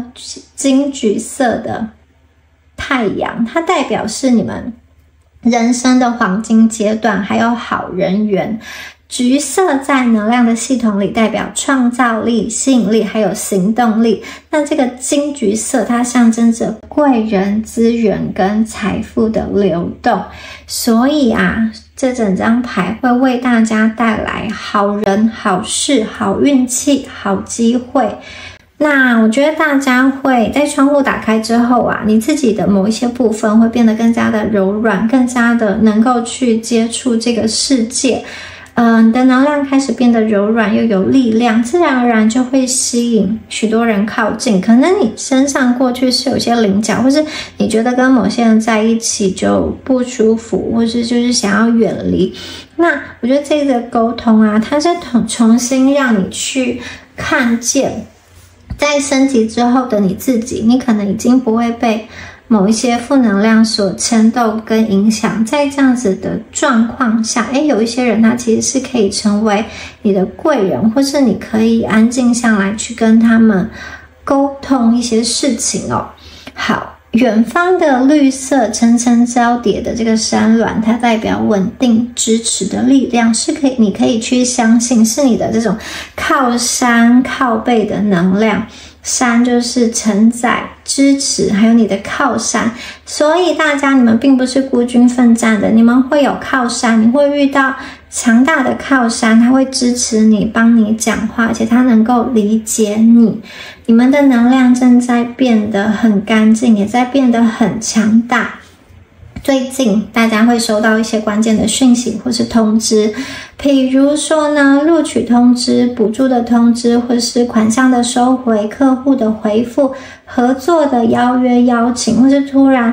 以前卡很久，在等待很久的事情终于尘埃落定了。有人也会主动的联络你，或是来找你，或是想要有一些接触，或是这种资源流通交流的机会，它是一个好的开始，因为这不需要你去追，而是别人会主动的来找你。另外就是当你第一扇窗被打开之后，会有贵人替你开启第二扇窗、第三扇窗，还有一些窗户可能是凭你现在的力量，你觉得你没有办法推开或是推动的，贵人也会来帮你，他会替你打开一扇你自己推不动的门。好，有一些误会会被解除，有一些关系会被改善，你跟某个人之间之前说不清楚的地方，会因为一次真诚的对话而解开这个难题哦。好，大家也要注意沟通，很重要的就是你说出去的话，你的话正在形塑你的一个现实，你的言语，你说出去的话语会重新塑造构造你的现实。所以呢，你要说什么话来去建构你的人生呢？接下来大家说的话会让你的生活变得更光亮、更轻松，还有更顺畅。好，下一张牌，下弦月在牡羊座，处理你的感觉。好，我们在牌的右边有一个人他手上正捧着一颗发光的圆球这张牌代表什么呢？我觉得最近大家可能会有一些突如其来的情绪，很像快要失控了。比如说有一些鸡毛蒜皮的小事让你觉得哇，我被冒犯了，我好想要爆炸，我很想要生气，或者是说有些事情你觉得好敏感、好不舒服，但是又说不出口，或是有些事情就很想要摆烂，很想要逃，就是不想要去面对这些讯息宇宙想要告诉你说，你不用觉得自己很不好或是很差，因为你其实正在觉醒牡羊座的觉醒很特别，它不是那种安静的冥想，它是那种天哪，我再不说出口我自己就要爆炸了的一种真实的面对自己的感觉。你的灵魂其实因为有这种真实的感觉，代表说其实你愿意重新的去面对自己跟成为自己。牡羊座代表第一宫就是自我认同，当下弦月在牡羊座代表说，其实大家你们现在会有那么多的情绪快要爆炸跟崩溃的感觉，是因为你真要强力的去清除掉那些不属于你的个性，所有的迎合、委屈、压抑跟伪装，或是一直扮演别人所期待的某一个角色。这张牌在提醒大家你现在的情绪波动是因为要帮助你重新找回那一个很纯粹、很勇敢、很有方向感的你自己。所以接下来的好消息是什么呢？大家你们的情绪不再是阻碍，而是一个精准的导航。好，你最近不想要再做的事情，忍不下去的事情，你就会开始真的放下了跟远离了。你看不顺眼的人，就是真的我们会开始找到方法跟他们切割隔离，不再影响，甚至是疏远。或是你有一些真的觉得喘不过气的责任，你自己也会开始做调整或是放手。当你愿意承认自己的情绪之后，你们的道路会变得很清楚。宇宙想要告诉你说，把你的火光跟火球拿回来吧。接下来谁都不能够再熄灭你的光跟火。当大家的情绪开始醒来之后，你会变得更加的诚实，更加的勇敢。这股力量并不会让大家失控，所以不要害怕。我们的下一张牌是上弦月在摩羯座。好，上弦月在摩羯座，释放最善良的自己。这张牌过渡到一个比较沉稳的阶段大家会变到一种我觉得你们的力量会提升到一个你的存在别人是没有办法去忽视的，因为你非常的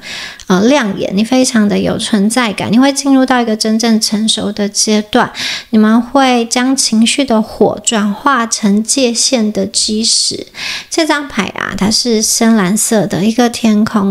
有一个女生她正在朝远方的时阵走去。其实这个时阵也跟前面的这个巨石阵的能量有一点类似，因为它是一个古老智慧跟力量核心的象征，所以这张牌的气场其实非常的淡定，它能够接住来自牡羊的火。摩羯座的能量想要跟大家说，你正在变得成熟，但这个成熟它并不是一个很沉重或是一个很压抑的感觉，而是让大家的灵魂可以彻底的自由。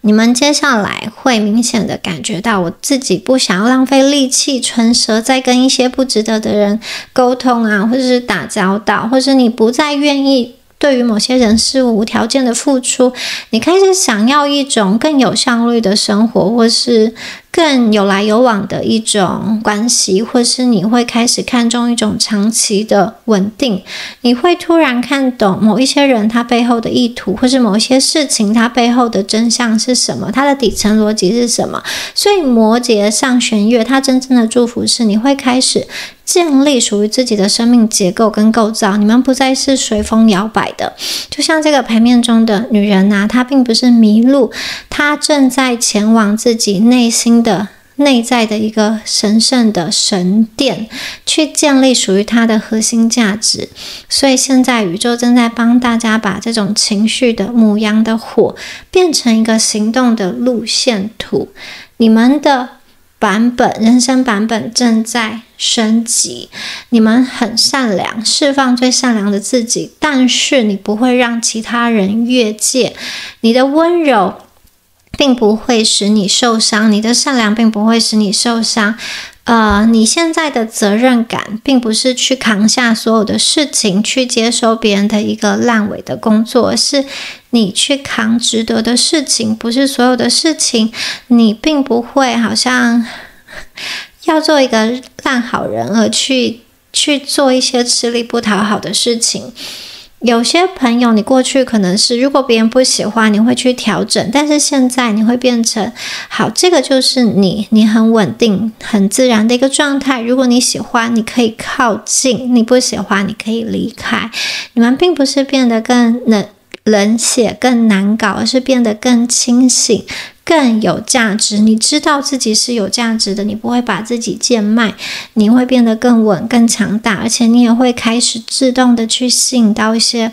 更成熟的关系，更有效率的合作，一些真正能够陪你走得长走得远的灵魂伙伴，或是一些更尊重你的人。你们的世界正在升级，而大家你就是这个升级的核心的关键。好，我们来看一下最后一张牌。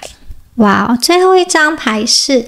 月亮之舞跟庆祝。我们来到了大家你们的盛大的庆典跟祝福哦。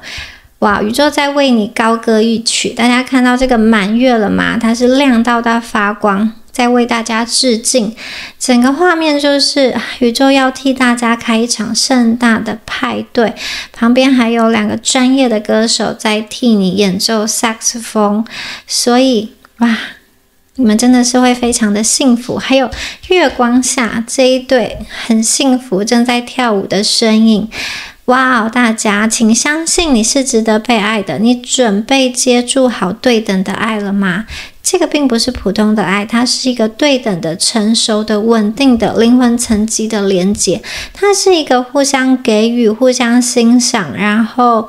很真诚不用互相猜忌的一个爱的连结。这张牌盛大的庆典庆祝月亮之舞，是在告诉大家你已经走完所有该走的内在的旅程。接下来你的内在稳定之后，你不再吸引到混乱，而是吸引到能够相互契合的人。你们之所以能够迎接这样子盛大的祝福，是因为你勇敢的处理了你自己的情绪，你坚定了自己的界限，所以我们迎接属于真正的连结。当你变成完整的你之后，你就会遇到完整的另外一半，另外一个他。所以我觉得这段时间啊，你会很明显的感受到，有人对你好，有人注意你，有人要靠近你，或是有一些合作邀约资源是非常礼遇你的，然后他要跟你连线，或是要跟你展开一样什么样子的共识的关系。你们会被认可，会被欣赏，或是你会进入到属于自己的能量圈中。最迷人的部分就是你们不会再自我紧张自我怀疑，不再害怕自己觉得不够好，你会欣然的从容的去接受这份好，绝对是大家值得的。宇宙在帮大家开香槟跳舞跟庆祝，所有的美好都会在这个满月之下去形成。所以你的灵魂啊，绝对配得起这样子的祝福。宇宙已经把最好的舞伴带到大家的面前了，现在你正在走向一个更轻松更温暖更稳定的黄金篇章。大家要做的事情非常的简单，就是允许自己被爱，让自己开心的庆祝，开心的跳舞，让自己很从容的去收下宇宙给大家的所有的礼物。好，所以最后想要跟第二组的朋友说，你们的这一组牌啊，绝对不是小确幸的那种能量，而是走完一场很深的内在探索之路之后，宇宙会把一份超乎想象的巨大的祝福放在你手上的这个好像惊人的结局。所以大家这个结局啊，或者说这个庆祝啊，这个庆典，这个祝福绝对是很盛大的，会让你接收到很多的好运，有一种继续走下去人生就会开挂很顺畅的感觉。好，以上啊就是有关于第二组朋友你们今天的解牌啦，祝福选到第二组的朋友，我是蜜雅。那最后也提醒大家蜜雅的22堂塔罗课程已经全部上线咯。如果你对于塔罗牌学习、灵性探索或是显化法则有兴趣的朋友，都欢迎一起加入，在这一条灵性成长的道路上，我们可以一起陪伴，一起学习。我们下次影片见咯，拜拜。Hello， 选到第三组的朋友们，大家好，我是蜜雅。我们今天呢要来看一下属于你们的黄金篇章，什么样子的黄金篇章要展开了，还有守护天使要给大家的祝福是什么哦。首先呢，来看一下大家的验证牌哦，一起感受一下这张牌的能量哦。好，我们看到了若隐若现的彩虹，还有非常漂亮的花朵。这张牌是 birth，诞生哦，大家你们正在回到生命的根。大家可以看一下，有一个女生哦，她好像正在从一个地底想要浮上来，她其实不是用力的挣扎，她是被托起的。因为啊，在这个地底中，水比它更大，森林比它更广，光比它更高的照耀。它很小，但是它正在重新的被宇宙接纳。这张牌其实一出场，我就觉得非常的震撼。它并不是单单只是我们要开始一件新的事情，这么的表面，这么的肤浅，而是说啊，我觉得第三组的朋友，一个新的你已经重新的在地球的子宫中形成了。真正的子宫不是脐带，也不是肉体，而是你内在压抑已久的那个很真实的欲望。好，很多人讲到重生啊，可能想到冲刺、爆发、突破，可是这一张牌它并不是那一种很暴力式，或者说很惊天动地的起跑点，它是从一开始很原始的脆弱开始进化。所以有些朋友，你最近可能会一直觉得我好累，我想要消失，我什么事情都提不起劲，我有职业倦怠，或是说我觉得有很多事情是被迫必须要去完成，被迫需要去做，然后你会觉得自己是不是有一点点坏掉了、松掉了、失焦了，或是退步了。好，这一张牌想要告诉大家哦，你们需要去放松一下。其实就像胎儿在母亲的体内一样，没有人会期待这个胎儿会有很华丽的表现，没有人会要求这个胎儿要做什么，唯一要做的事情就是这个胎儿他要开始长大，还要长骨、长肉、长神经。现在大家的灵魂也在做同样的事情，就是你内在的新身份开始形成，外在的世界可能会经历一定程度的停滞、失焦，甚至是失序崩溃，但是呢，最后大家你们会重新的换一个新的身份去诞生。所以在诞生之前，它有一个必经的死亡的过程，它是身份的死亡。有些朋友你可能在原来的位置活得太久，或者太乖、太懂事、太能撑，或是太做得太好了。然后这张牌啊，有点像是要你面对一个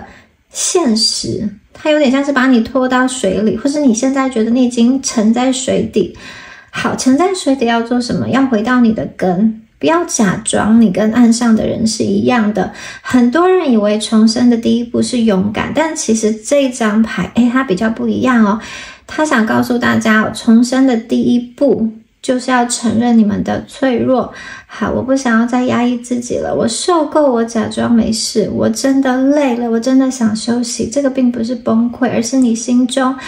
终于有一个声音告诉你自己说，我不想要再欺负我自己，我也不想要再被欺负了。你被困住并不是因为你不够努力，而是你努力的方向可能错了。你一直把能量投入到延续旧的身份，满足别人的期待，完成既定的任务，维持一个表象的工作。但是新版本的你，新生的你，并不是为了取悦谁而生的，所以这一张牌不是鼓励大家冲刺或是做更多的事情，它反而邀请大家退到一个最初最开始的源头，去问问你自己说，你喜欢什么？你讨厌什么？你渴望什么？你为什么还需要忍？你是因为什么原因还待在一个不喜欢的地方？好，这些答案啊可以尽情的发挥。也许你会觉得听起来答案很不负责，我就是想休息，我就是想消失，我就是不想管，我就是不想上班，我不想要理其他人。好，这些所有的声音都不要害怕它，因为这个是真实的一个人性哦。宇宙想要告诉你，第一个就是你们要首先爱护自己的身体，不要再逼自己去完成很庞大的一个计划工程。你要做的就是照顾你的肉体，你的肉体就是这一张牌要你去照顾的第一个很神圣的地方，它也是你的教室，你的身体是你的教室。你要从你的身体跟你的身体的互动中去学习，好好的睡觉，好好的喝水，好好的按摩自己的身体或是运动。好，第二件事情就是宇宙想要请大家去直视自己的内心，写一句真话，可能它是一个很残酷的真相，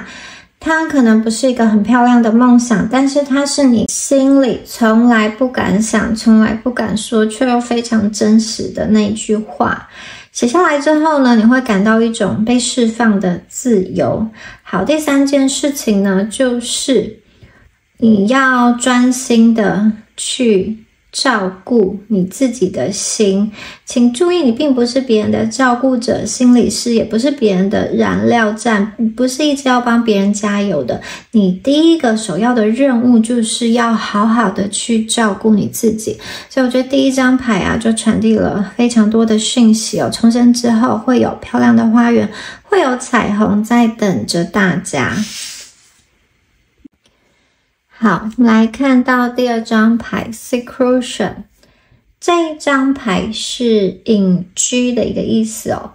好，大家看一下这张牌，感受一下这张牌上的美丽的震撼的画面哦。在画面中的左边呢，有一个女生哦，她居住在她自己的小木屋里。好，她有她自己的一个小世界，外面呢是非常壮丽的山脉跟湖泊。当这张牌的出现，我觉得大家你们已经面临到人生一个静默的转换点。这张牌不是要大家逃跑，也不是要大家把自己封闭起来，而是它在预告一件事情哦。你的静默，你的退场是为了下一次的华丽登场。很多人呢会看见这个湖面平静，湖水非常的漂亮，但是其实水底啊，它有一个巨大的漩涡，所以你们现在经历的事情，它是一种很像是蓄势待发的能量。你可能觉得，这段时间，也许你是主动的隐居隔离，或是说，断开一切的社交能量，或者是你觉得自己被边缘化，不被看见。有些人是主动的想要去离群索居，或是说在心理上跟某些人去拉开一些距离，但是有些人可能是被动的、被迫的要自己到一个比较小，或者说其他的一个地方。不论你是主动或是被动，接下来啊，宇宙想要重新的在这一段时间内去铸造你，锻造你。好，这张牌的隐居的能量，它并不是一个普通的独处，它是一个高配版本的准备的状态。我觉得它很像是隐者的进化版本，它不是还在寻找答案的人，而是其实大家你们已经把答案握在手里，你只是在等待一个适当的时机点去把这个答案揭露出来。有些朋友你最近可能会拒绝一些合作，或是减少一些社交曝光，或是你不想要让其他人来打扰你，这个并不是一个退缩的过程，而是你能量的回收，它是一个有意识的主动的回收的能量回收的过程。它很像是我们在发射弓之前啊，我们要先把弓箭往后拉得越深，之后射出去才会越远。所以现在大家的这个沉默的时期，隐居的这个时期啊，接下来会引导到下一步的很直接的一种决定性的改变你人生方向的爆炸性的一个大事件。所以呢，现在如果你觉得你好像没有被看见，你好像卡在某一种雾霾里面，或是你不知道出口在哪里，宇宙想要告诉大家，绝对不是因为你不够好，而是宇宙正在把你从一些杂讯的声音人群中抽离出来。他不想要让你把能量浪费在那些无法提供等值回报的人或是关系或是事情上，你不会再被那一些会把你消耗到见底的人事物拖住。所以你的下一步啊，无论它是一个关系或是一个工作，一个案子，一个合作，或是一个计划，一个机会等等，它都会是高度匹配你的一个状态，因为你已经被宇宙单独拉出来进行了最高级别的校准。好，大家看一下这张牌的图像，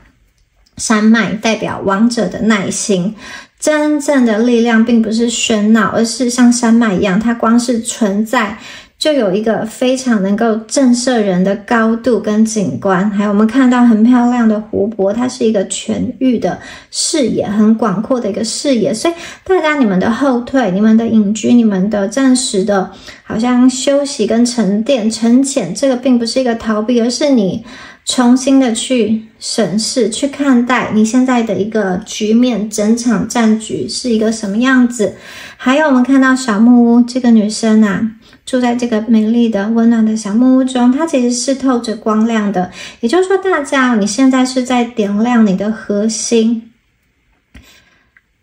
宇宙想要跟大家说，你身上那些曾经被别人嫌弃的一些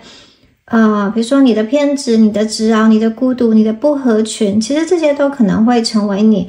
独一无二的必杀技。所以在接下来的30天内，请大家你不要急着一定要做什么事情，或说急着一定要跟某些人建立连结。你接下来的1个月内，你只需要专心做好一件你心里觉得很重要的事情，一件事情，这件事情会成为你标志性的一件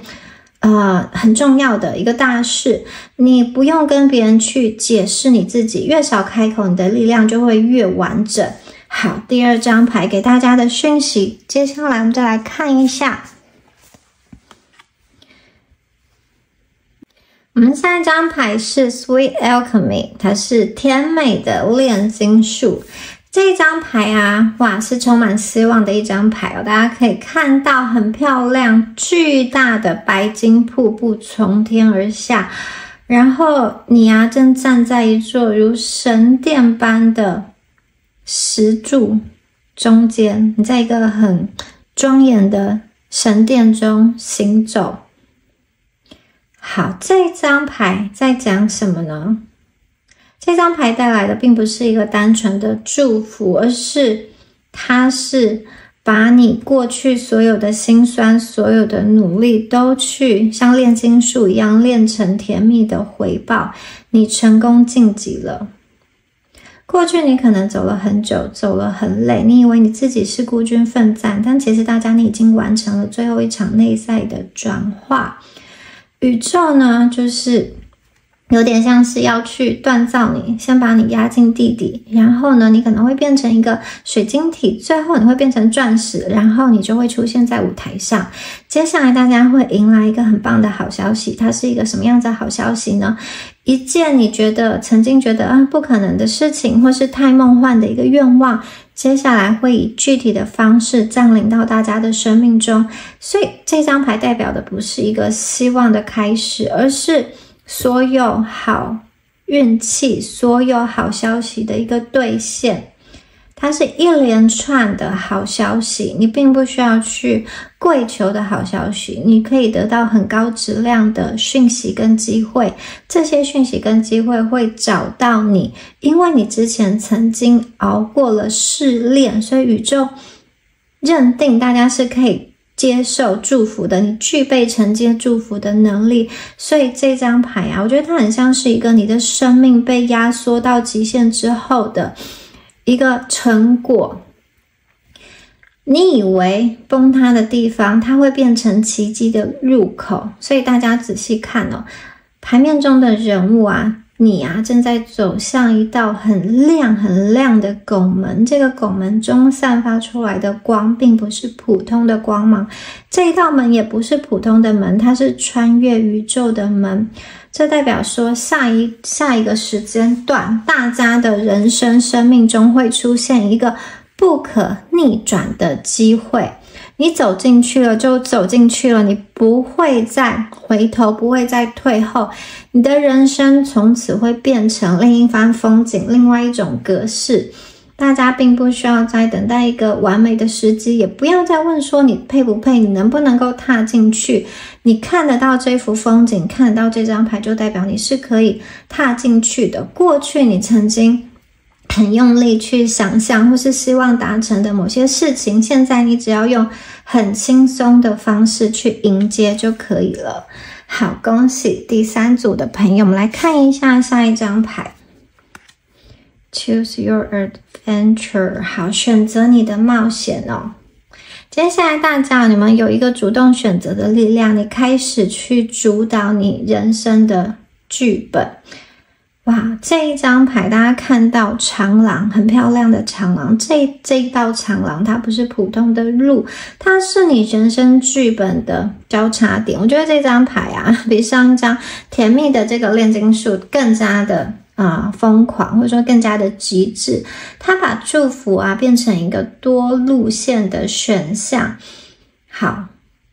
你们可以去选择你的冒险，而且这个选项啊不是只有2条路，而是有很多条路，你可能会在同一个时间内收到不止1条的好消息、好讯息，或是同一段时间呢，在感情的关系啊是有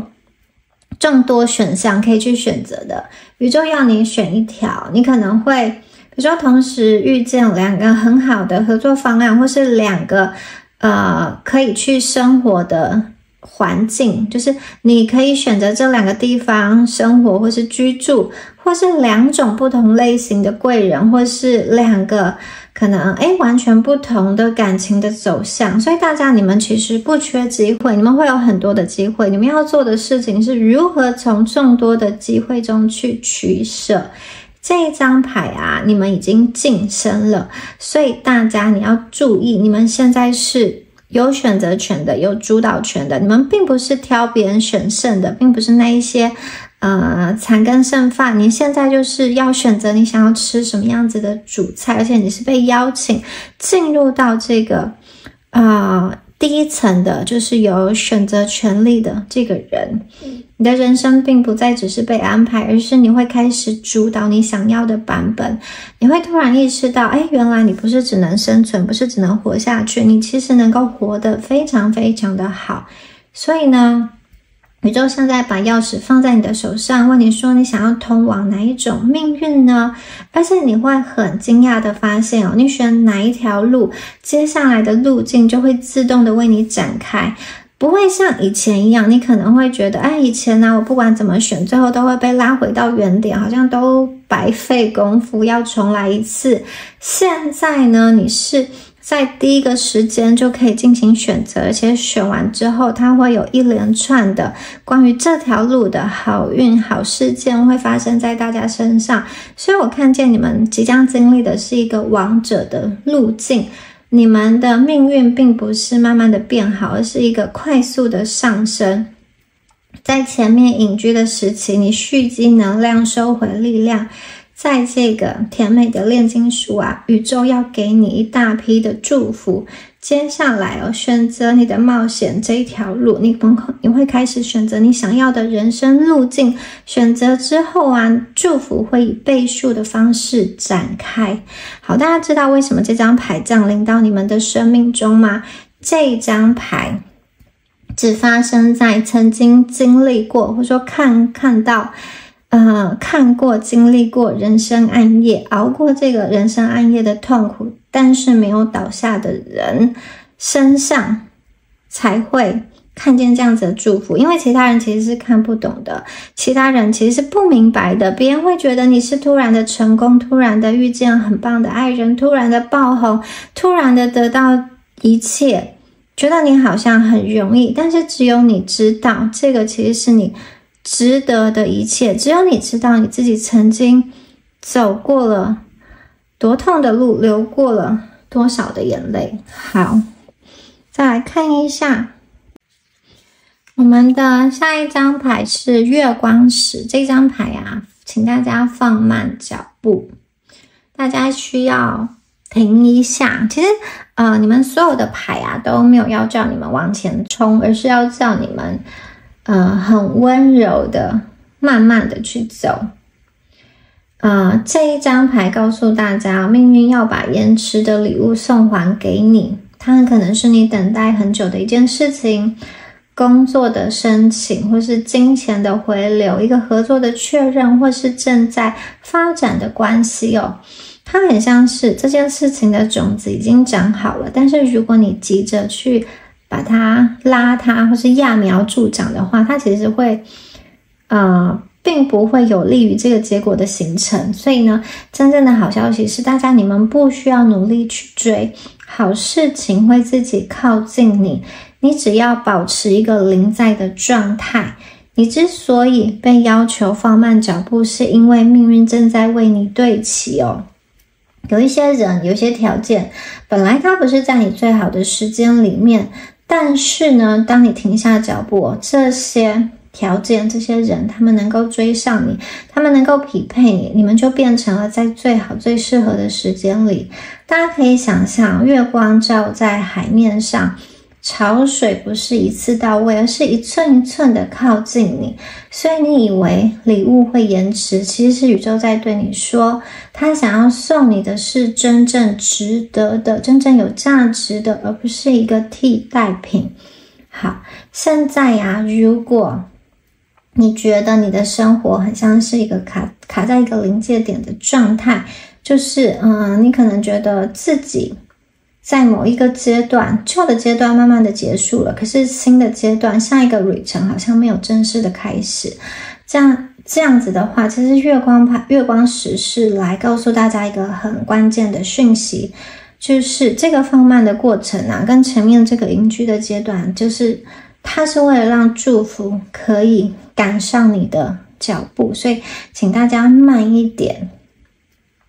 在月光石这张牌我们有看到一个悬挂在夜空中的满月，它照亮了大家真正需要的节奏。有些丰盛只会在大家停止追赶的时候降临，所以我觉得整张牌的能量非常非常的柔和，但是这个柔和并不是弱者，也不是柔弱。月光石在神秘学里面是把人带回天命的石头，所以它并不是鼓励大家要去冲刺，而是告诉大家说，亲爱的，你可能走太快了，你要停下来，你要去跟你的好运对齐。你可能曾经为了生存，为了证明，为了到达某一个阶段，不断的去冲刺追赶或是超修，好，想要去做很多的事情，就像海浪拍打的石岸一样，不停的往前冲。但是现在宇宙告诉你要转换一下策略，你越想加速，可能越会撞上一堵看不见的墙，你越想突破，可能越会遭遇到一些莫名的延宕。这些并不是大家能力不够，而是宇宙在帮大家校正方向，帮你拉回到你命运的最佳轨道。所以这张牌出现之后大家可以放心的慢慢的走，因为好消息会来。你会迎来一个极明显的祝福，非常明显的祝福，它不是你需要去拜托、请求、去申请、拼命的证明，它完全是别人会主动的来找你，可能是你一个很高阶的贵人，或是意料之外的伯乐，或是一个你一直想要追求的目标，结果宇宙就直接把它搬到你的面前送给你。你可能会很惊讶的想说，哇，我什么都没有做，为什么就有人来找我，给我这样子的资讯跟解决方案呢？好，原因很简单哦，因为大家之前是用力去推动你的命运，现在你成功去切换到命运推动你往前的模式，你从努力转换到吸引，这个就是月光石给大家的黄金的祝福。好，第二个是我觉得大家会经历一个被疗愈、被治愈的阶段。如果你感觉自己的身体、睡眠、创作、工作或是情绪很久以来一直都有一种好像长久没有解决的问题跟困扰，或是一直在内耗的话，月光石的出现就是要为大家宣布，你现在会回到一个让你能够重新感受到活着多好，活着是一件很喜悦的事情的这样子的节奏。这个并不是短暂的休息，而是宇宙要重新校准大家的人生时钟。你会开始很容易的入睡，灵感会快速的恢复，身体的能量也会回升，人际关系不再造成你的内耗，一切会开始自然的流动，你不需要去挣扎。还有第三个好消息很重要，大家你的下一个人生，上一段人生不需要你独自去承担。因为月光石的第三层祝福啊，它涉及了双人联动，并不是说你拖着别人，也不是别人拖着你，而是就像潮汐跟月亮一样，你跟某一个人们彼此会形成一个强大的力量的循环。它并不是一个普通的连接，也并不是一个普通的人际关系，我觉得它更会像是一个程度更高的事业伙伴，更能够理解你的灵魂知己，跟你有灵魂契约的人，或是一个真正懂得分担跟支持的伴侣。你可以告别那种比如说付出得不到回报的模式，或是一直被消耗的模式，或者是说永远都没有办法被爱填满的那种匮乏，因为大家你将被完整的支持。好，最后还是要提醒大家一件很重要的事情，就是放慢脚步，是真的要放慢脚步，因为月光石它是天命节奏的守护者，它的祝福不会因为你赶时间而提前，但是只要你愿意放慢，愿意喘息，愿意为了自己的人生留白，你就会发现其实好运它自己努力会靠近你。所以请大家一定要给自己的一个机会，让月光石的光去引导你迎接上一阶段的丰盛，真正属于你的那个机会之门会在你停止焦虑、放下比较的时候去打开。大家你们心越稳定，越不慌，越容易成功。停止追赶，放慢脚步，所有的好运自然而然的会来到。好，我们来看一下我们的最后一张牌。最后一张牌是夜月处理阴影。好，画面中这个身影啊，其实我们看不到他的脸，他的身影底下是他的一个影子，他的倒影，我们看不清楚这个人究竟长什么样子。这一张牌代表了大家内在需要去处理的一些阴影。好，很多人以为处理阴影就是要消除阴影，但是这张牌并不是这样说的。阴影代表说你被压抑的力量，你不敢承认的能力。当大家开始处理它，你的人生会往上提升一个维度。这张牌要向大家宣告的是，你即将面对一个把你推进下一层级的挑战。大家你们并不是普通人，所以宇宙不会用普通的考题给你。你可能觉得天哪，为什么我拿到这个考题真的是超难的，或者是说你觉得这个挑战没有人去经历过。但是最后都会峰回路转。如果你经历过你觉得被攻击、被看不起、被拒绝，或者说被放弃，或是各种内心纠结的一个时刻，这其实都是命运在跟你说，你升级的路口到了，因为你现在要突破过去人生版本的上限，你的天花板，过去的天花板要被打破了。这个并不是单纯的走出负面能量而已，而是把负面真正的变成能量，这个就是处理阴影之后的一个结果。就像黑洞看起来是虚无的，但它其实是把混乱炼成星光的地方。黑洞并不是终点，它是把一切混乱吞下去之后重新锻炼成星辰的熔炉。黑洞呢，就像是大家生命中的痛苦、低潮、混乱跟挫折，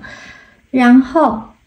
当这个黑洞把情绪、把这些失败、把这些旧模式通通吞噬之后，它会诞生出恒星，也就是说大家会从痛苦中去形成新的力量，会长出新的你。你以为正在崩坏的地方，其实是你的力量正在累积的地方。你们并不是撑过负面低潮而已，而是你把负面本身变成养分。也就是说，现在大家正在准备突破以前的版本，你并不是变得更糟，而是大家会进入到一个你变得更强的升级的阶段。很多时候你可能会觉得你最近情绪变得比较敏感，或是突然想要重新的开始去盘点、去整理自己的人生，或者是说